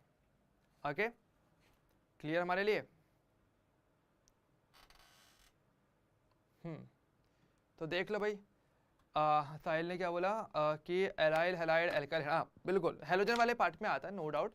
ऑर्गेनिक केमिस्ट्री में सबसे पहले आप एल्काइल या एराइल का नाम भी तब भी सुनते हो, और उससे पहले भी सुनोगे, हाइड्रोकार्बन के टाइम पे भी सुनोगे, जब GOC पढ़ोगे तब भी सुनोगे ना। तो ये सब चीज़ें आपकी आती रहेंगी। ठीक है, चाहो तो आप आराम से संरचना देख सकते हो। अरे हाँ मुबारक, हाँ मुझे आपका याद है, मैं आपको आज कॉल नहीं कर पाया, थोड़ा सा वर्क की वजह से नहीं कर पाया था। ठीक है, आपकी ये क्लास प्रिपेयर करने में नो डाउट बहुत टाइम लगता है। अगर आप क्लास स्लाइड देखो ना, तो 17 नंबर की स्लाइड चल रही है, और अगर देखोगे तो स्लाइड्स बहुत सारी हैं। ठीक है, तो इसमें प्रिपेयर करने में थोड़ा टाइम लग गया, इसलिए आज आपको कॉल नहीं कर पाया। पर चिंता मत करो, कल मैं आपको डेफिनेटली कॉल करूँगा। कल आपकी क्लास भी नहीं है, तो फ्री होकर के मैं आपसे कल दोपहर में ही आपसे बात कर लूँगा। ठीक है, चलिए मैं मुझे बता दीजिए भाई क्या ये चीज़ क्लियर है।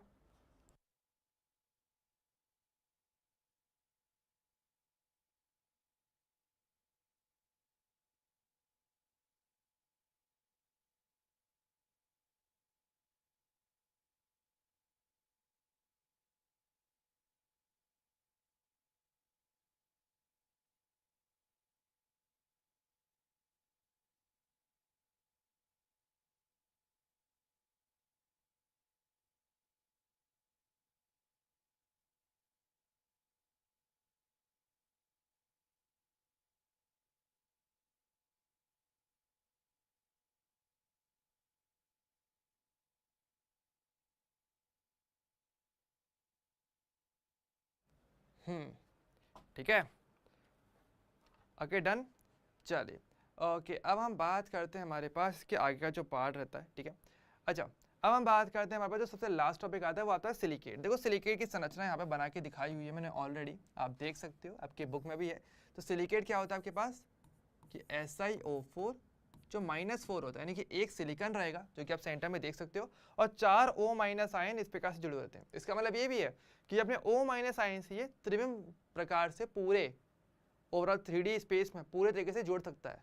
ठीक है, तो ये चीज़ भी देखने को मिलती है। ठीक है, अच्छा यहाँ पर देखो समझो, इसके पास एक दो बातें हैं जो आपको जरूर पता होनी चाहिए। ठीक है, कि देखो हमारे पास ये जो सिलिकेट की जो इकाइयाँ होती हैं, जैसे कि दूसरा सिलिकेट आयन आएगा तो पता क्या करेगा, एक ऑक्सीजन को कॉमन ले लेगा और वो दूसरे से जोड़ सकता है। तो यहाँ पे अगेन त्रिविम व्यवस्था आपको देखने को मिल जाती है। ठीक है, हाँ बिल्कुल। और अगर इसके सिलिकेट की बात करेंगे तो सिलिकेट आपको कहाँ देखने को मिलेगा, जो कांच और जो सीमेंट होता है वो असल में सिलिकेट ही होते हैं। अगर इसके मैं बेसिक एग्जांपल की बात करूंगा तो आपके पास जो कांच है या जो आपके पास जो सीमेंट होता है ना जिससे घर बनता है, वो बेसिकली क्या होते हैं, वो आपके सिलिकेट ही होते हैं। तो बेसिकली ये इकाइयाँ होती हैं, अलग अलग प्रकार से जुड़ेंगी। यहाँ पर ऑक्सीजन, एक ऑक्सीजन, दो ऑक्सीजन, तीन या चार ऑक्सीजन की शेयरिंग होती है, और इस शेयरिंग की वजह से आपके पास इसका त्रिविम जालक बनता है। ये मैं आपको जरूर लिखवा देता हूँ। ठीक है, चलो इसका मैं छोटा सा नोट आपके लिए लिखा देता हूँ कि यहाँ O- 1, 2, 3 या 4 के साझे द्वारा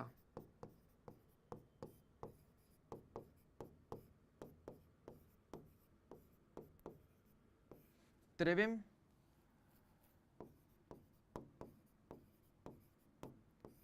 त्रिविम संरचना बनती है। ठीक है, तो ये चीज जो है आपको देखने को मिलती है। इसमें बस इतना ही पार्ट था। ठीक है, ओके, डन है। चलिए फिर इसके बाद हम सबसे लास्ट वाले पड़ाव पे पहुंच गए, जो आपके लिए आता है जियोलाइट। अब ये सबसे लास्ट पार्ट है। ठीक है, अब चलो थोड़ी सी इस पर चर्चा कर लेते हैं कि जियोलाइट क्या होता है। देखो जियोलाइट क्या होता है, समय सिलिकेट ही है, पर उसका थोड़ा सा एक अलग वर्जन है। क्या होता है देखो यहाँ पे थोड़ा पढ़ो, इसकी इतनी थ्योरी है, थोड़ा बहुत फॉर्मुलेज है, बस हमें वो में समझने क्या है कि आपके देखो जो सिलिकॉन डाइऑक्साइड होता है SiO2, उसके त्रिविम जालक में कुछ सिलिकॉन परमाणु को हटा दो और एल्यूमिनियम लगा दो, तो आपको एक संपूर्ण संरचना आपको आप बोलोगे एल्यूमिनो सिलिकेट, और जिस पर ऋणावेश रहेगा। यानी क्या रहता है देखो, बेसिकली होता ये है, इसको पता है क्या बोलते हैं, इसको हम बोलते हैं Al2 Si2 O8 -2। ये आपको एक संरचना देखने को मिले, सिलिका है लेकिन उसमें आपने सिलिकॉन को कुछ हटा दिया, उसकी जगह पे एल्यूमिनियम लगा दिया, तो इस प्रकार से संरचना बनती है। इसको बेसिकली आप क्या बोलते हो, एल्यूमिनो सिलिकेट। इसको एल्यूमिनो सिलिकेट के नाम से जाना जाता है।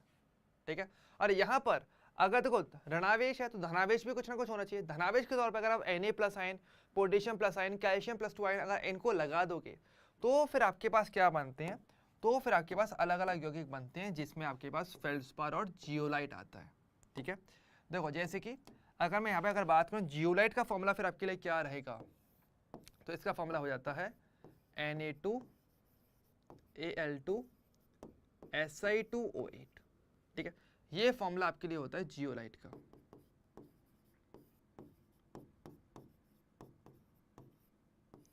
ठीक है, इसे बेसिकली आप क्या कहते हो, जियोलाइट कहते हो। ये इसका फॉर्मूला देखो, जियोलाइट थोड़ा सा इंपॉर्टेंट है। फेल्डस्पार जो आपका होता है वो बेसिकली पोटेशियम होगा, तो उसे फेल्डस्पार हम कह देते हैं। ठीक है, पर एक्चुअल में जो हमारा मेन फोकस है वो हमारा जियोलाइट पे रहता है। फेल्डस्पार के बारे में इतना नहीं पूछा कोई भी, पर ये चीज पूछी जाती है। रीजन क्या है कि इसका उपयोग बहुत इंपॉर्टेंट है। उपयोग देखो क्या इसका आगे इसका उपयोग है, उपयोग ये है कि पेट्रो रसायन उद्योग में हाइड्रोकार्बन के भंजन तथा समाव्यवीकरण में जियोलाइट का विस्तृत उपयोग किया जाता है। भंजन का मतलब होता है कि गर्म किया जाए, मतलब देखो देखो ध्यान दो, फर्क होता है, गर्म करने में फर्क होता है कि एक तो होता है कि किसी पदार्थ को आप ऑक्सीजन की उपस्थिति में गर्म करो और वो टूट जाए, एक तो ये तरीका होता है। एक होता है किसी पदार्थ को ऑक्सीजन की अनुपस्थिति में गर्म करो और वो टूटे। तो भंजन होता है कि ऑक्सीजन की अनुपस्थिति में किसी पदार्थ को गर्म करना और वो पदार्थ टूट जाए, उस प्रक्रिया को आप भंजन कहते हो। तो ऐसी स्थिति में क्या कहते हैं, हम जियोलाइट का उपयोग करते हैं। तो ये जो प्रक्रम है ये बहुत ईजी होता है, तो उस स्थिति में जियोलाइट एक उत्प्रेरक का कार्य करता है। ठीक है, तो ये हम हाइड्रोकार्बन वाले चैप्टर में इस चीज को हम फिर से पढ़ने वाले हैं। ठीक है, और समाव्यवीकरण का जो समाव्यवीकरण है ये भी एक रिएक्शन होती है जिसमें फॉर्मूला सेम रहेगा, लेकिन जो संरचना है वो बदल जाती है थोड़ी सी, तो वो समाव्यवीकरण होता है, जिसमें भी जियोलाइट का उपयोग करते हैं इस एक प्रोसेस के लिए भी। ठीक है, तो इसके दो बहुत अच्छे उपयोग हैं, तो वहाँ पर ही उत्प्रेरक का कार्य करता है। ठीक है, बहुत ज़्यादा इंपॉर्टेंट यूज है, ऑर्गेनिक केमिस्ट्री में फिर आएगा, ये थोड़ी इंपॉर्टेंट लाइन है हमारे लिए। ठीक है, आप बोलो तो वैसे अलग से भी हम लिख लेंगे। जैसे कि देखो सबसे ज़्यादा अच्छा उपयोग हमने क्या बताया, तो पहली बात तो हमारे पास एक वर्ड आया था भंजन। तो भंजन हमारे पास क्या रहता है, भंजन रहता है कि वायु की अनुपस्थिति में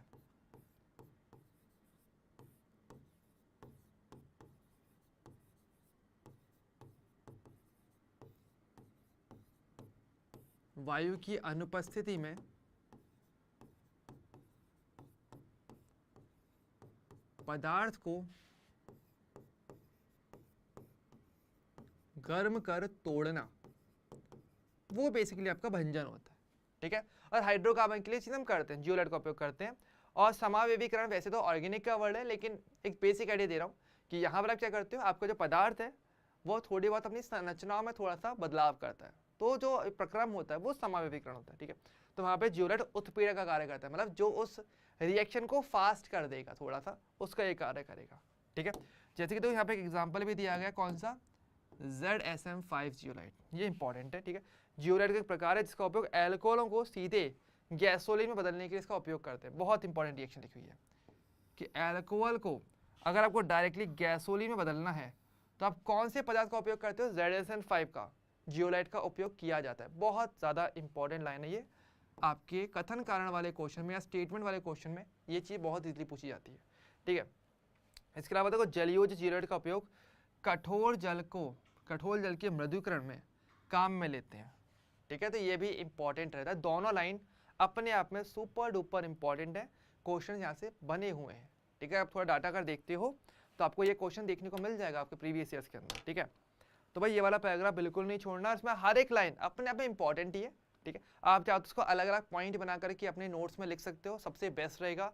और मैं सलाह दूंगा कि आप खुद से ट्राई करके देखना कि यहाँ से कितनी इंपॉर्टेंट लाइन्स आपको दिख पा रही। हर एक लाइन अपने आप में क्वेश्चन है। ध्यान, एनसीईआरटी की खास बात होती है कि जहाँ पर एनसीईआरटी का अच्छा कंटेंट होता है ना, वहाँ पे हर एक लाइन अपने आप में क्वेश्चन होती है, हर एक लाइन। इसलिए एनसीईआरटी को पढ़ना बहुत मुश्किल भी पड़ जाता है कई बार कि भाई कितने क्वेश्चन बन पाएंगे, कितना कंटेंट है। तो वो अगर आपको फिल्टर करके दिया जाए तो आप ज़्यादा अच्छी तरीके से पढ़ पाओगे ना, पूरा भटक जाओगे। तो इसमें काफ़ी सारी चीज़ें इंपॉर्टेंट है, आपको हर एक को खुद से लिखना है, ये आपका होमवर्क भी हो जाएगा। जैसे कि आपने नोट्स बनाओगे और देखना भाई हर एक लाइन से कैसे कैसे क्वेश्चन बन पा रहे हैं, और हर एक को स्टार मार्क डाल के लिखना। 5-6 लाइन्स आपको यहाँ पे अच्छी खासी दिखेंगी जो क्वेश्चन आपको देने वाले हैं। कुछ पॉइंट्स मैंने यहाँ पे लिख दिए और कुछ वर्ड्स मैंने आपको बता दिए जो आपके लिए यूजफुल रहेंगे।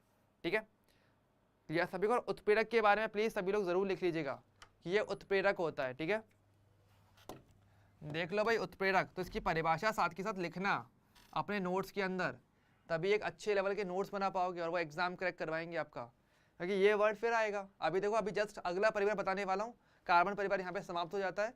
अगले परिवार में आते ही हम उत्प्रेरक की बात फिर से करने वाले, तो वर्ड रिपीट होता है। ठीक है, क्लियर है सभी के लिए? मैं मुझे बता दो भाई, यहाँ तक का चीज़ क्लियर है हमारे पास? हाँ, ठीक है, डन है। गैसोलीन क्या होता है? गैसोलीन मतलब एक प्रकार का ईंधन होता है। जितना अगर देखो ना, गैसोलीन आपका, अरे जब पुराने टाइम पे क्या था, गैसोलीन चलता था, जैसे कैसे बताऊँ मैं आपको, जैसे होता है ना, जैसे पहले टाइम पे जो गैस स्टोव होती थी ना, तो अभी जैसे हमारे पास वो आता है सिलेंडर, हमारे पास आता है गैस का, है ना। पहले लिक्विड वाले भी होता था एक, लिक्विड में क्या था, लिक्विड गैस होती थी जिसको हम जलाते थे और जिससे कि खाना बनाया जाता था। तो वो बेसिकली ये थोड़े कच्चे लेवल का होता है, मतलब बहुत अच्छा लेवल नहीं होता गैसोलीन का अगर हम देखें तो। मतलब एक पेट्रोल ले लो, या फिर आप ऐसे कह सकते हो कि एक ईंधन के तौर पे देख लो, लेकिन बहुत अच्छा रिफाइन, एक बहुत अच्छी क्वालिटी का ईंधन नहीं है, थोड़ा लो क्वालिटी का ईंधन है, तो वो बेसिकली गैसोलीन होता है। ठीक है, लो क्वालिटी का ईंधन, ऐसे आप एग्जाम्पल ले सकते हो। ठीक है, नहीं तो थोड़ा सर्च करना, आपको वैसे गैसोलीन मिल जाता है, आराम से मिल जाएगा। ठीक है, और मूवीज में भी इसका यूज़ कभी कभार हो जाता है, जैसे चीज़ों को जलाना हो ना तो इसका यूज़ करते हैं। इसका फॉर्मूला तो ऐसा नहीं है, इसका परफेक्ट फॉर्मूला आप नहीं ले सकते। गैसोलीन मिक्सचर होता है असल में, अल्कोहल से गैसोलीन बदलता है, लेकिन इसमें काफ़ी सारी चीज़ें मिक्स की जाती हैं। जैसे अगर आप देखो पेट्रोल के अंदर भी क्या केवल एक पदार्थ थोड़ी बना है, वो मिक्सचर है, उसके अंदर बहुत सारी चीज़ों को मिक्स किया जाता है, तब जाकर पेट्रोल बनता है। राइट, सेम गैसोलीन का भी ऐसा रहता है कॉन्सेप्ट। ठीक है, थोड़ा बहुत नेट पर सर्च करो यार। ठीक है, बता दो भाई, यहाँ तक की चीज़ें हमारे लिए सेट हैं, आराम से बताइए।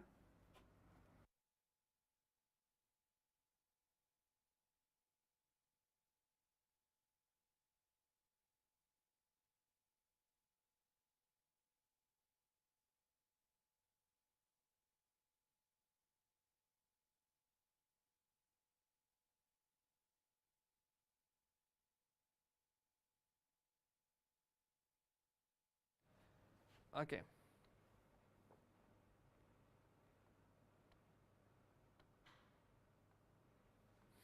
चलो ठीक है। ठीक है, तो यहाँ तक का पार्ट हमारे लिए होता है आपके कार्बन परिवार की अगर हम बात करते हैं तो। ठीक है,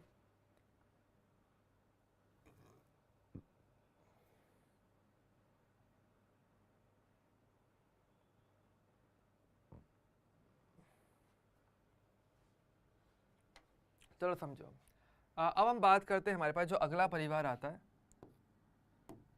वो है आपका वर्ग 15 यानी कि नाइट्रोजन परिवार। ठीक है, वर्ग 15 की अगर बात करेंगे तो कौन कौन से तत्व हमारे पास आते हैं, देखिए आपको पता है वर्ग 15 मेरे पास न्यूजीलैंड, पाकिस्तान, ऑस्ट्रेलिया, सब, बेकिन, ये नहीं आपका नाइट्रोजन, फास्फोरस, आर्सेनिक, एंटीमनी और आपका बिस्मिथ, ये सारे तत्व आपके पास यहाँ आते हैं।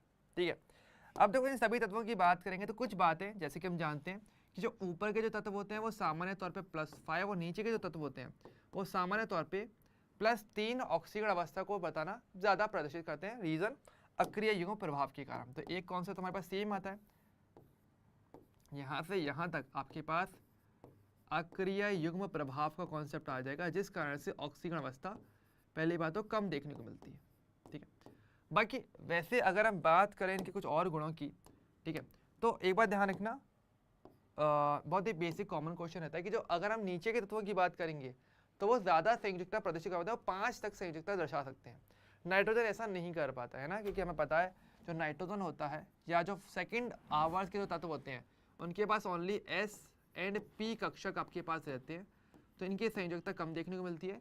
लेकिन नीचे वाले जो तत्व होते हैं वो उनके पास देखा जाए तो S एंड P के साथ आपके पास D कक्षक भी आ जाते हैं, और थोड़ा नीचे जाओगे तो F कक्षक भी आपको देखने को मिल जाते हैं, जिस कारण से ज़्यादा बंध बनाने की प्रवृत्ति रख भी पाते हैं, है ना। ये चीज़ थोड़ा सा हमें ध्यान रखना है, ठीक है। हालांकि तो इसका अगर थोड़ा टेबल पर अगर थोड़ा फोकस करोगे तो आपको एक जगह पर ट्विस्ट देखने को मिलता है। ट्विस्ट आपको सेम आकार पे देखने को मिलेगा। कैसे? देखिए, वैसे तो वर्ग में ऊपर से नीचे जा रहे हो, आकार में वृद्धि होती है। आपको दिख रहा है ना यहाँ पे, कहेंगे हमारे पास इसका आकार ये रहा। अगर हम त्रिज्या की अगर बात करेंगे तो वैसे तो अगर सामान्य तौर पर अगर नीचे जाते हो तो देखो आकार में वृद्धि होती है, लेकिन इन दो जगहों पर आकार में बहुत अच्छी वृद्धि नहीं हो पाती। ठीक है, अभी देखो 70 से 110, 110 से 121 ठीक ठाक से इंक्रीमेंट हुआ है, 121 से 141 काफ़ी इंक्रीमेंट हो गया, लेकिन 141 से केवल 148, केवल 7 पिकोमीटर करीब बढ़ा है आकार। ऐसा क्यों हो रहा है? इसका रीज़न यही होता है कि आपके पास इस स्थिति में ये देखने को मिलेगा कि यहाँ पर जो D या F कक्षकों का जो परिरक्षण प्रभाव होता है वो काफ़ी कम होता है, जिस कारण से यहाँ पर आकार में बहुत अच्छी वृद्धि नहीं हो पाती। आकार में वृद्धि होती है पर बहुत अच्छी वृद्धि नहीं हो पाती है। ठीक है, जस्ट क्वेश्चन आपसे पूछा जा सकता है बहुत ईजिली। ठीक है, तो अगर हम क्या बोले कि वर्ग में ऊपर से नीचे जाते हो तो हम ये तो कहेंगे कि आकार जो है वो आपका बढ़ेगा, परंतु कहाँ पर प्रॉब्लम आती है? आपको प्रॉब्लम देखने को मिलती है इन दो जगहों पे। ठीक है, D एंड F कक्षक का दुर्बल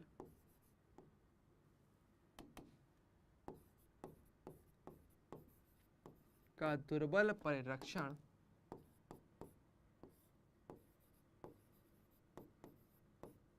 प्रभाव।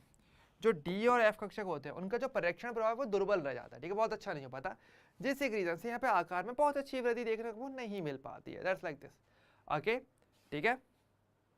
अच्छा, वैसे एक आपको पता है कि नाइट्रोजन परिवार की बात करेंगे तो इनमें एक बहुत अच्छा गुण भी होता है कि अगर हम इनके इलेक्ट्रॉनिक विन्यास की बात करें तो इनका इलेक्ट्रॉनिक विन्यास क्या रहता है हमारे पास? सामान्य तौर पे NS2 और NP3 रहता है। तो इस स्थिति में जो सबसे अच्छा गुण इनमें जो सबसे अच्छा देखने को मिलता है वो है अर्धपूरित विन्यास। इन सभी के पास क्या होता है?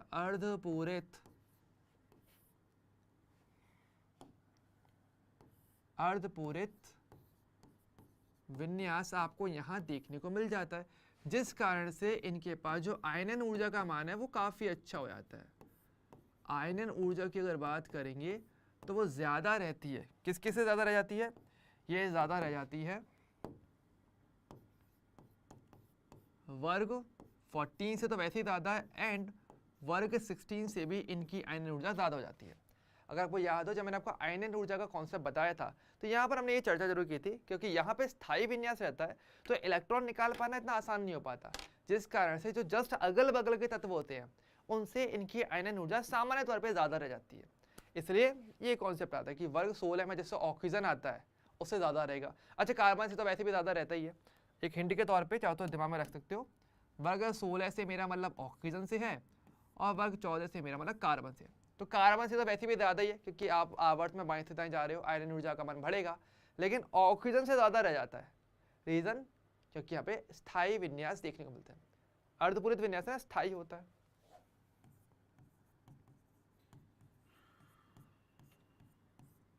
ठीक है, तो काफ़ी सारे कॉन्सेप्ट आपको इस एक पर्टिकुलर परिवार में देखने को मिल जाते हैं। ठीक है, हालांकि वैसे आपको मैंने बता ही रखा है कि नाइट्रोजन परिवार जो है इसको आप एक नाम से और भी जानते हो, जिसको आप चालकोजन भी कहते हो। चालकोजन क्यों? क्योंकि इसके जो यौगिक रहते हैं वो ज़्यादातर दम घोटने वाले होते हैं, इसलिए उनको चालकोजन कहते हैं। इसका मतलब यही होता है दम घोटू। इसका मतलब क्या होता है? दम घोटू होता है।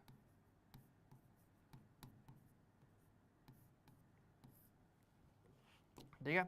तो कम से कम एक ये सारी बातें इसके अंदर हमेशा जुड़ी हुई रहती हैं, ठीक है।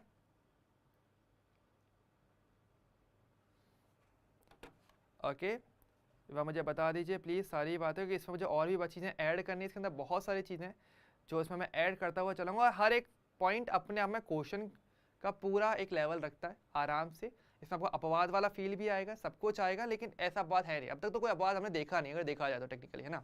हर चीज़ का एक लॉजिक है जिससे आप चीज़ों को एक्सप्लेन कर पा रहे हो, ठीक है। ओके, अच्छा, जैसे कि हम बात करें यहाँ पे एक पॉइंट और आता है, जैसे बिस्मिथ की अगर बात करें, टेक्निकली बिस्मिथ वैसे +3 दर्शाता है, लेकिन एक ऐसा यौगिक है, केवल एक इकलौता ऐसा यौगिक है जिसमें बिस्मिथ +5 दर्शाएगा, वो आपका बिस्मिथ का एक यौगिक होता है BiF5।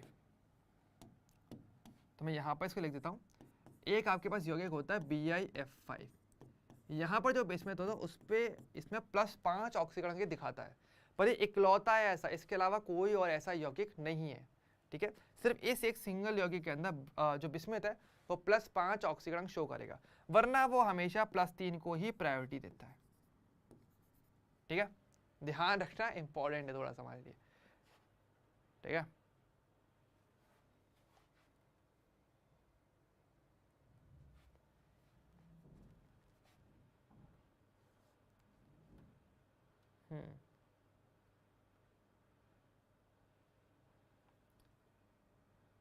हाँ, बिस्मिथ का आकार कहीं ना कहीं हाँ sp3 से तो ज़्यादा रहेगा ही रहेगा, वो तो फिक्स ही है। सेट है, नाइस, चलो सेट है तो फिर हम आगे बढ़ सकते हैं, यानी कि ओके। ओ सॉरी सॉरी, चालकोजन नहीं, सॉरी मैंने गलत लिख दिया, चालकोजन तो ऑक्सीजन को बोलते हैं, सॉरी इसको निकोजन बोलते हैं, वेट वेट, यहाँ मैंने गलती से गलत लिख दिया है, इसका बोलते हैं निकोजन, सॉरी चालकोजन तो अयस्क बनाने वाले होते हैं, ये निकोजन होता है। हाँ, ये सही पकड़ा है आपने, बिल्कुल सही पकड़ा है। किसने पकड़ा है? शिव ने। बाकी सब लोग थम्स अप दिखा रहे हैं, निकोजन होगा भाई, ध्यान दो, तुम लोग याद नहीं कर रहे हो भाई, केवल एक शिव है जो ध्यान दे रहा है, मतलब हाँ। बाकी सब लोग क्या करते हो, हाँ, कि बस आज का हो गया, आंखें बंद कर लेते हैं, नोट्स बंद कर लेते हैं, सो जाते हैं। ये मत करना, ठीक है, ध्यान देना पड़ता है, बाकी कॉन्सेप्ट रिपीट होने वाला है, तो इसलिए थोड़ा सा मैं आपसे पूछने वाला हूँ, तो आपको जवाब देना पड़ेगा। हालांकि चीज़ें मैं वही पूछूंगा जो आपने अभी तक पढ़ रखी हैं, जो आप जानते हैं थोड़ा बहुत, ठीक है, वो भी जो क्लास में बताया है मैंने, उसके अलावा कुछ नहीं, रैंडम कुछ नहीं पूछूंगा, चिंता ना करना, ठीक है। अच्छा देखो, समझो, एक पॉइंट और आता है, इंपॉर्टेंट पॉइंट है कि देखो, जैसे कि अगर मैं बात करूँ थोड़ा इस फैमिली का सबसे मेन कैरेक्टर, जो कि मेरे पास नाइट्रोजन होता ही है, ठीक है। तो यहाँ पर देखो एक बार ध्यान रखना, नाइट्रोजन जैसे कि मैंने बताया था कि वो काफ़ी सारी ऑक्सीकरण अवस्था को प्रदर्शित कर सकता है। नाइट्रोजन के लिए अगर हम बात करेंगे तो इसकी ऑक्सीकरण अवस्था में मैंने आपको बताया था कि ये -3, -2, -1, 0, +1, +2, +3, +4 और +5, इन सभी के सभी ऑक्सीकरण अवस्थाओं को नाइट्रोजन प्रदर्शित कर सकता है अणुओं के अंदर, ठीक है, जो हम देखेंगे भी कैसे कैसे, ठीक है। लेकिन यहाँ पर एक बार ध्यान रखना कि नाइट्रोजन की तो स्पेशली तो कुछ ऑक्सीकरण अवस्थाएं होती हैं, यानी कि +1 से लेकर +4 तक। अगर नाइट्रोजन इनमें से किसी भी यौगिक के अगर पाया जा रहा है और उनके पास नाइट्रोजन पे ये ऑक्सीकरण अवस्था किसी में भी आ रही है, तो ध्यान रखना इन सभी में नाइट्रोजन असमानुपातन अभिक्रिया दर्शा सकता है। इन सब में क्या होगा, इन सभी में नाइट्रोजन क्या दर्शा सकता है? असमानुपातन अभिक्रिया।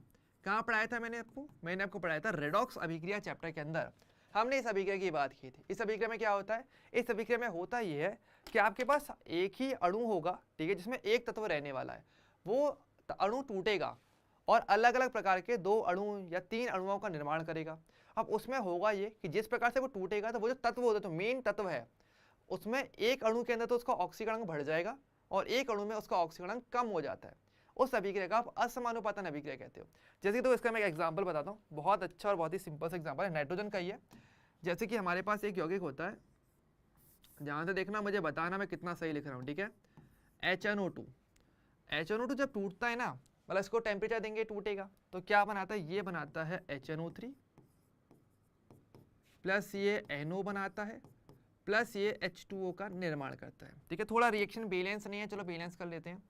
तो क्या करेंगे यहाँ पे हम बैलेंस के लिए, हम क्या कर सकते हैं, यहाँ पर हम 3 लगा देते हैं, ठीक है, और यहाँ पर मैं 2 लगा देता हूँ। तो देखो भाई क्या कुछ हो पाया, क्या कोई उम्मीद दिख रही है हमें? देखो भाई 3 हाइड्रोजन 1 और 2 3 हाइड्रोजन, राइट। यहाँ पे 3 नाइट्रोजन है, 1 और 2 3 नाइट्रोजन हो गए। ऑक्सीजन 3 दूनी 6 है, यहाँ पे 3 4 5 और 6 बराबर रिएक्शन बैलेंस है। यहाँ पर देखो नाइट्रोजन पे जो ऑक्सीकरण होंगे क्या हो रहा है, यहाँ पे नाइट्रोजन का ऑक्सीकरण प्लस का 3 देखने को मिलेगा, यहाँ पर आपको देखने को मिलेगा प्लस का 5 और यहाँ मिलेगा प्लस का 2। तो यानी कि क्या हो रहा है, एक ही सिंगल रिएक्शन में आपका जो मेन अणु है वो टूटा, मुख्य जो तत्व था जो नाइट्रोजन था उसका ऑक्सीकरण बढ़ भी गया और एक में कम भी हो गया। तो ऑक्सीकरण और अपचयन एक साथ एक ही तत्व के द्वारा दर्शाया जा रहा है, ये असमानुपातन अभिक्रिया होती है, ठीक है, जैसे यहाँ पर हमें देखने को मिला है, ठीक है। तो यहाँ पर अच्छा इसका नाम क्या है, इसका नाम होता है नाइट्रस अम्ल, इसको नाइट्रस अम्ल के नाम से जानते हैं, ठीक है। और HNO3 होता है आपका नाइट्रिक अम्ल, ये अभी आगे आएगा वैसे तो, पर अभी रिएक्शन है तो बेसिक नाम पता होने चाहिए, ठीक है। तो यहाँ पर क्या देखने को मिल रहा है, तो यहाँ पर तो क्या हो गया आपका ऑक्सीकरण,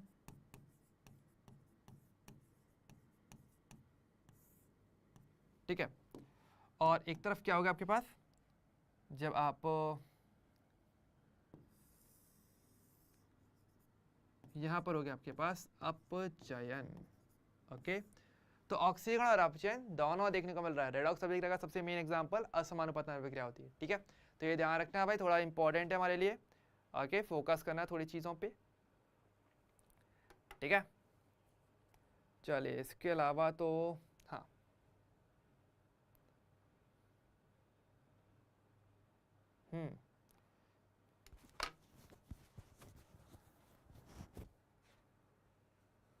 ओके चलो ठीक है। निकोजन, निकोजन, विशाल क्या बोल रहे हैं, एमपी, एमपी कहाँ से आ गया, एमपी किस चीज़ के लिए भाई,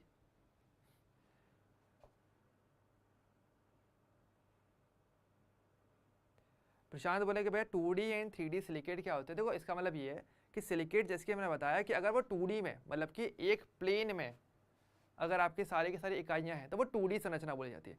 3D का देखो 2D का मतलब क्या है, लंबाई और चौड़ाई। 2D का एक्चुअल मीनिंग होता है 2 डायमेंशनल, यानी कि द्विविमीय, मतलब जहाँ पर केवल 2 विमा होती हैं। 2 विमा कौन कौन सी होती है, लंबाई और चौड़ाई, और लंबाई चौड़ाई एक तल की होती है, एक प्लेन की होती है, तो वो 2D स्ट्रक्चर है। मतलब सारे के सारे जो भी सिलिकॉन की इकाइयाँ हैं, ऑक्सीजन की इकाइयाँ, वो सारी एक ही प्लेन में आ जाए तो वो 2D स्ट्रक्चर है। 3D का मतलब लंबाई चौड़ाई ऊंचाई तीनों ही आ जाए, 3 डायमेंशनल, ओके, 3 विमा वाला। जैसे कि अगर हम बात करें, मैं अपनी बात करूँ तो मेरे पास एक लंबाई है, चौड़ाई है, ऊंचाई है। हालांकि स्क्रीन पे मैं आपको 2D में दिखूंगा, एक्चुअल में मैं आपको 3D में दिखूंगा, तो वो वाली चीज़ है 2D 3D का बात, और कुछ नहीं है, ठीक है। तो वो तो सिलिकेट इकाइयाँ कैसे जुड़ रही हैं उसके आधार पर हम बात करते हैं कि भाई 2D में आपने सबको जोड़ा या उसकी आप ऊंचाई भी दे रहे हो इस तरीके से, राइट। नाइस, क्लियर हमारे लिए।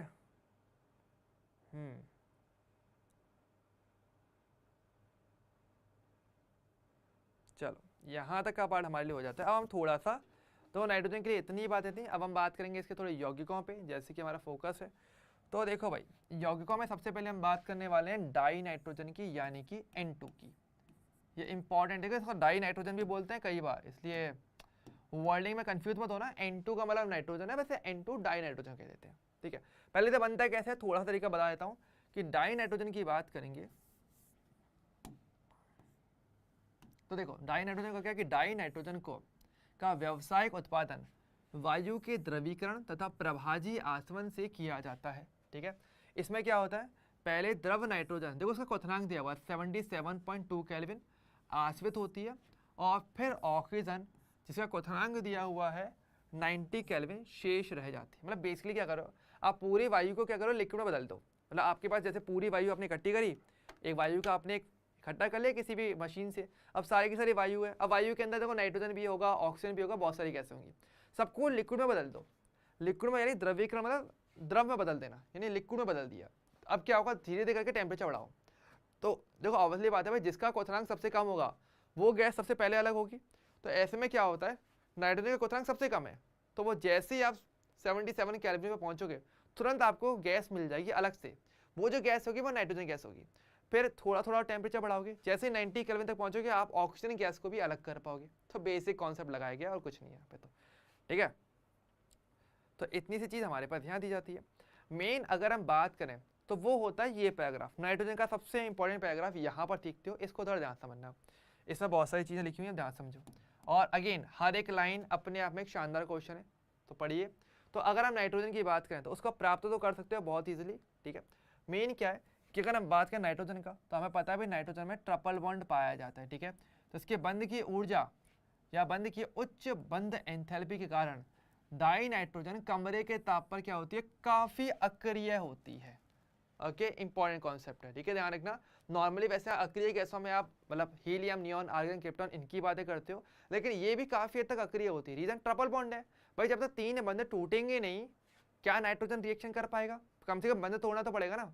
अब भाई बंध इतने प्रबल हैं कि टूटे नहीं, तो ऐसे में क्या होता है, ये काफ़ी हद तक अक्रिय रह जाती है कमरे के ताप पे, ठीक है। लेकिन हाँ ये फिक्स है, अगर आप ताप में वृद्धि करोगे तो क्रियाशीलता में तेजी से बढ़ती है। रीजन ऑब्वियसली बात है भाई, ताप बढ़ाओगे तो मतलब आप हाई एनर्जी दे रहे हो, उच्च ऊर्जा दे रहे हो, और मैंने बताया था अगर सही मात्रा में ऊर्जा दी जाए तो सारे के सारे काम साइंस में किए जा सकते हैं। तो आप हाई टेम्परेचर दोगे, हाई एनर्जी दोगे तो बंध टूट जाएगा, और जब बंध टूट जाएगा एक बार फिर तो रिएक्शन होती चली जाएगी। तो वही चीज़ है। तो उच्च ताप पर यह कुछ धातुओं के साथ सीधे सीधे संयुक्त हो जाएगा और आयनिक नाइट्राइड बनाता है, और अधातुओं के साथ सह संयोजक नाइट्राइड बनाएगा। अब देखो ये वाला कॉन्सेप्ट कहाँ से है, याद है सभी को, नाइट्रोजन अपने आप में अधातु होती है, अगर वो धातु के साथ जुड़ेगी तो धातु और अधातु मिलकर के आयनिक यौगिक बनाते हैं, और अगर नाइट्रोजन किसी दूसरी अधातु के साथ जुड़ेगी तो हम जानते हैं अधातु और अधातु मिलकर के सह संयोजक यौगिक बनाते हैं। आपको क्लास में लिखवाया था, जब पहले दिन था हमारा रासायनिक आबंधन चैप्टर का, तो हमने यही चर्चा की थी। तो अगर धातु के साथ जोड़ोगे तो आयनिक नाइट्राइड यानी आयनिक यौगिक बनेंगे, यौगिक तो नाइट्राइड ही रहेगा पर आयनिक वाला, और अधातुओं के साथ सह संयोजक नाइट्राइड बनेगा, ठीक है। जैसे कि तो यहाँ पे रिएक्शन दी हुई है, कुछ स्पेशल रिएक्शन है, और देखो यहाँ पे बहुत हिडन कॉन्सेप्ट अगेन, लिथियम के साथ नाइट्रोजन जुड़ेगा तो लिथियम नाइट्राइड बनाएगा, मैग्नीशियम के साथ नाइट्रोजन जुड़ता है तो मैग्नीशियम नाइट्राइड बनाता है। किसी को याद है ये वाली रिएक्शन मैंने पहले बहुत पहले एक चैप्टर में बताई थी, किसी को याद है? जो शुरुआत से पढ़ रहे हैं, जो स्टार्टिंग से जिन्होंने क्लास लिया है, सिर्फ उन्हीं से सवाल पूछ रहा हूँ, नए वाले बच्चों को शायद नहीं पता होगा, पर ये हमने रिएक्शन पहले पढ़ी थी। किसी को याद है हमने कहाँ पढ़ा था? रिया, शेव, मुस्कान और कौन कौन थे क्लास में जो सबसे पहले आए थे? विकास, साहिल, निकिता, सभी लोग बताओ भाई आंसर तो जल्दी से।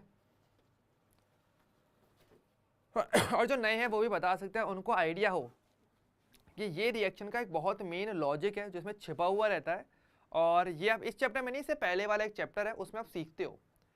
किसी को याद है? बताया तो वैसे मैंने अपनी क्लास में बताया था, जो नए बच्चे हैं शायद उनको नहीं पता होगा, लेकिन अन्य को पता होना चाहिए। बताओ भाई सभी लोग जल्दी से कमेंट करो, नहीं तो सबके घर पे कॉल जाएगा कि हाँ भाई बच्चे ढंग से नहीं पढ़ रहे। शिव बोल रहे हैं फर्स्ट चैप्टर में बताया था, फर्स्ट चैप्टर में मैंने इसका कोई जिक्र नहीं किया था। और बताओ, शिव के घर पे कॉल जाएगा। और बताओ भाई नहीं बताया तो पक्का जाएगा कि नहीं भाई बच्चे ध्यान नहीं दे रहे। मैं तो बोल दूंगा कि नहीं नहीं नहीं ढंग से पढ़ाई नहीं कर रहे हैं ये लोग, रिवीजन नहीं कर रहे बिल्कुल भी, मैंने तो कई बार बोला है क्लास में। बताओ बताओ, मेरे को देख करके याद आ रहा है भाई, बहुत देख करके, बाकायदा लिखवाया होगा आपके नोट्स में, चाहे तो चेक कर लेना।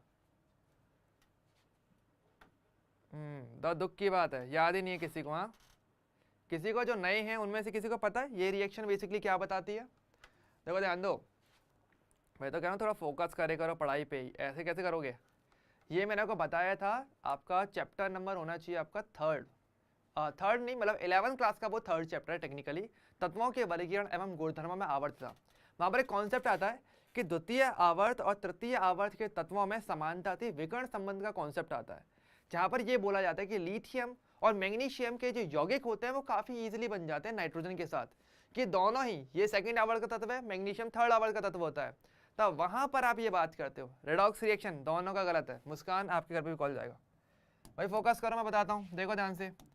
लिथियम की बात करेंगे तो मैंने ये बताया था, लिथियम जो रहता है वो बेसिकली सेकंड आवर्त का तत्व होता है, मैग्नीशियम रहता है थर्ड आवर्त का तत्व। मैंने ये बोला था लिथियम और मैग्नीशियम के गुणों में समानता रहती है, रीजन विकर्ण संबंध। कॉन्सेप्ट क्या है हमारे पास? विकर्ण संबंध से रिएक्शन दी हुई है, देखो ध्यान से। यहाँ पर हम बात करने वाले हैं विकर्ण संबंध पे, ठीक है। तो विकर्ण संबंध में हम यही बात करते हैं कि लिथियम, पहली बात तो अपने जो वर्ग है उसके अन्य तत्वों के साथ समानता दिखाता नहीं है, ठीक है, जो हमें बोलते हैं इसका असामान्य व्यवहार जिसे हम कहते हैं।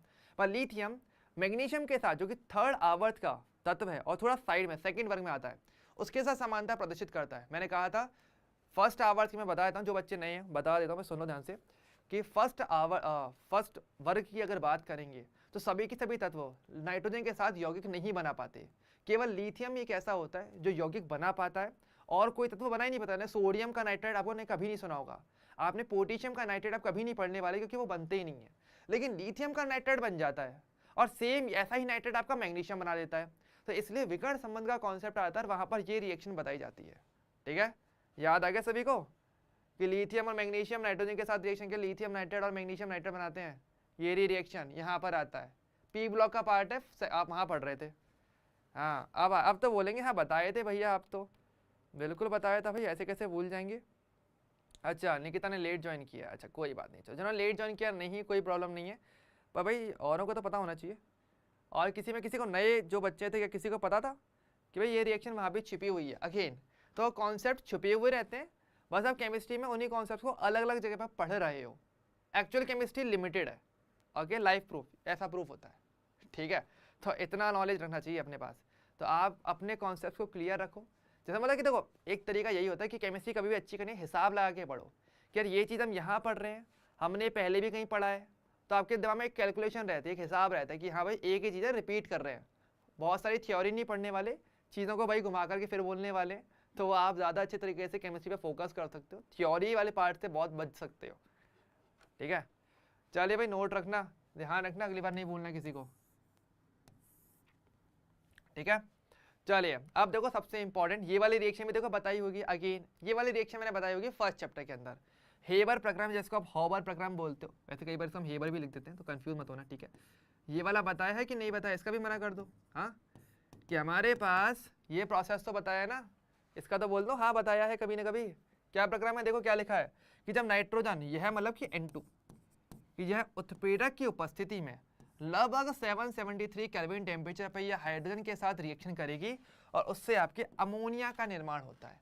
इसको हेबर प्रोसेस के नाम से, हेबर प्रक्रम या हाबर प्रक्रम के नाम से जाना जाता है कि N2 + 3H2 773 केल्विन टेम्परेचर, दो अमोनिया बनते हैं, ऊष्माक्षेपी अभिक्रिया होती है, -46.1 किलोजूल पर मोल की ऊष्मा मुक्त होती है। नेगेटिव साइन है, क्लियरली बता रहा है अभिक्रिया ऊष्माक्षेपी होती है।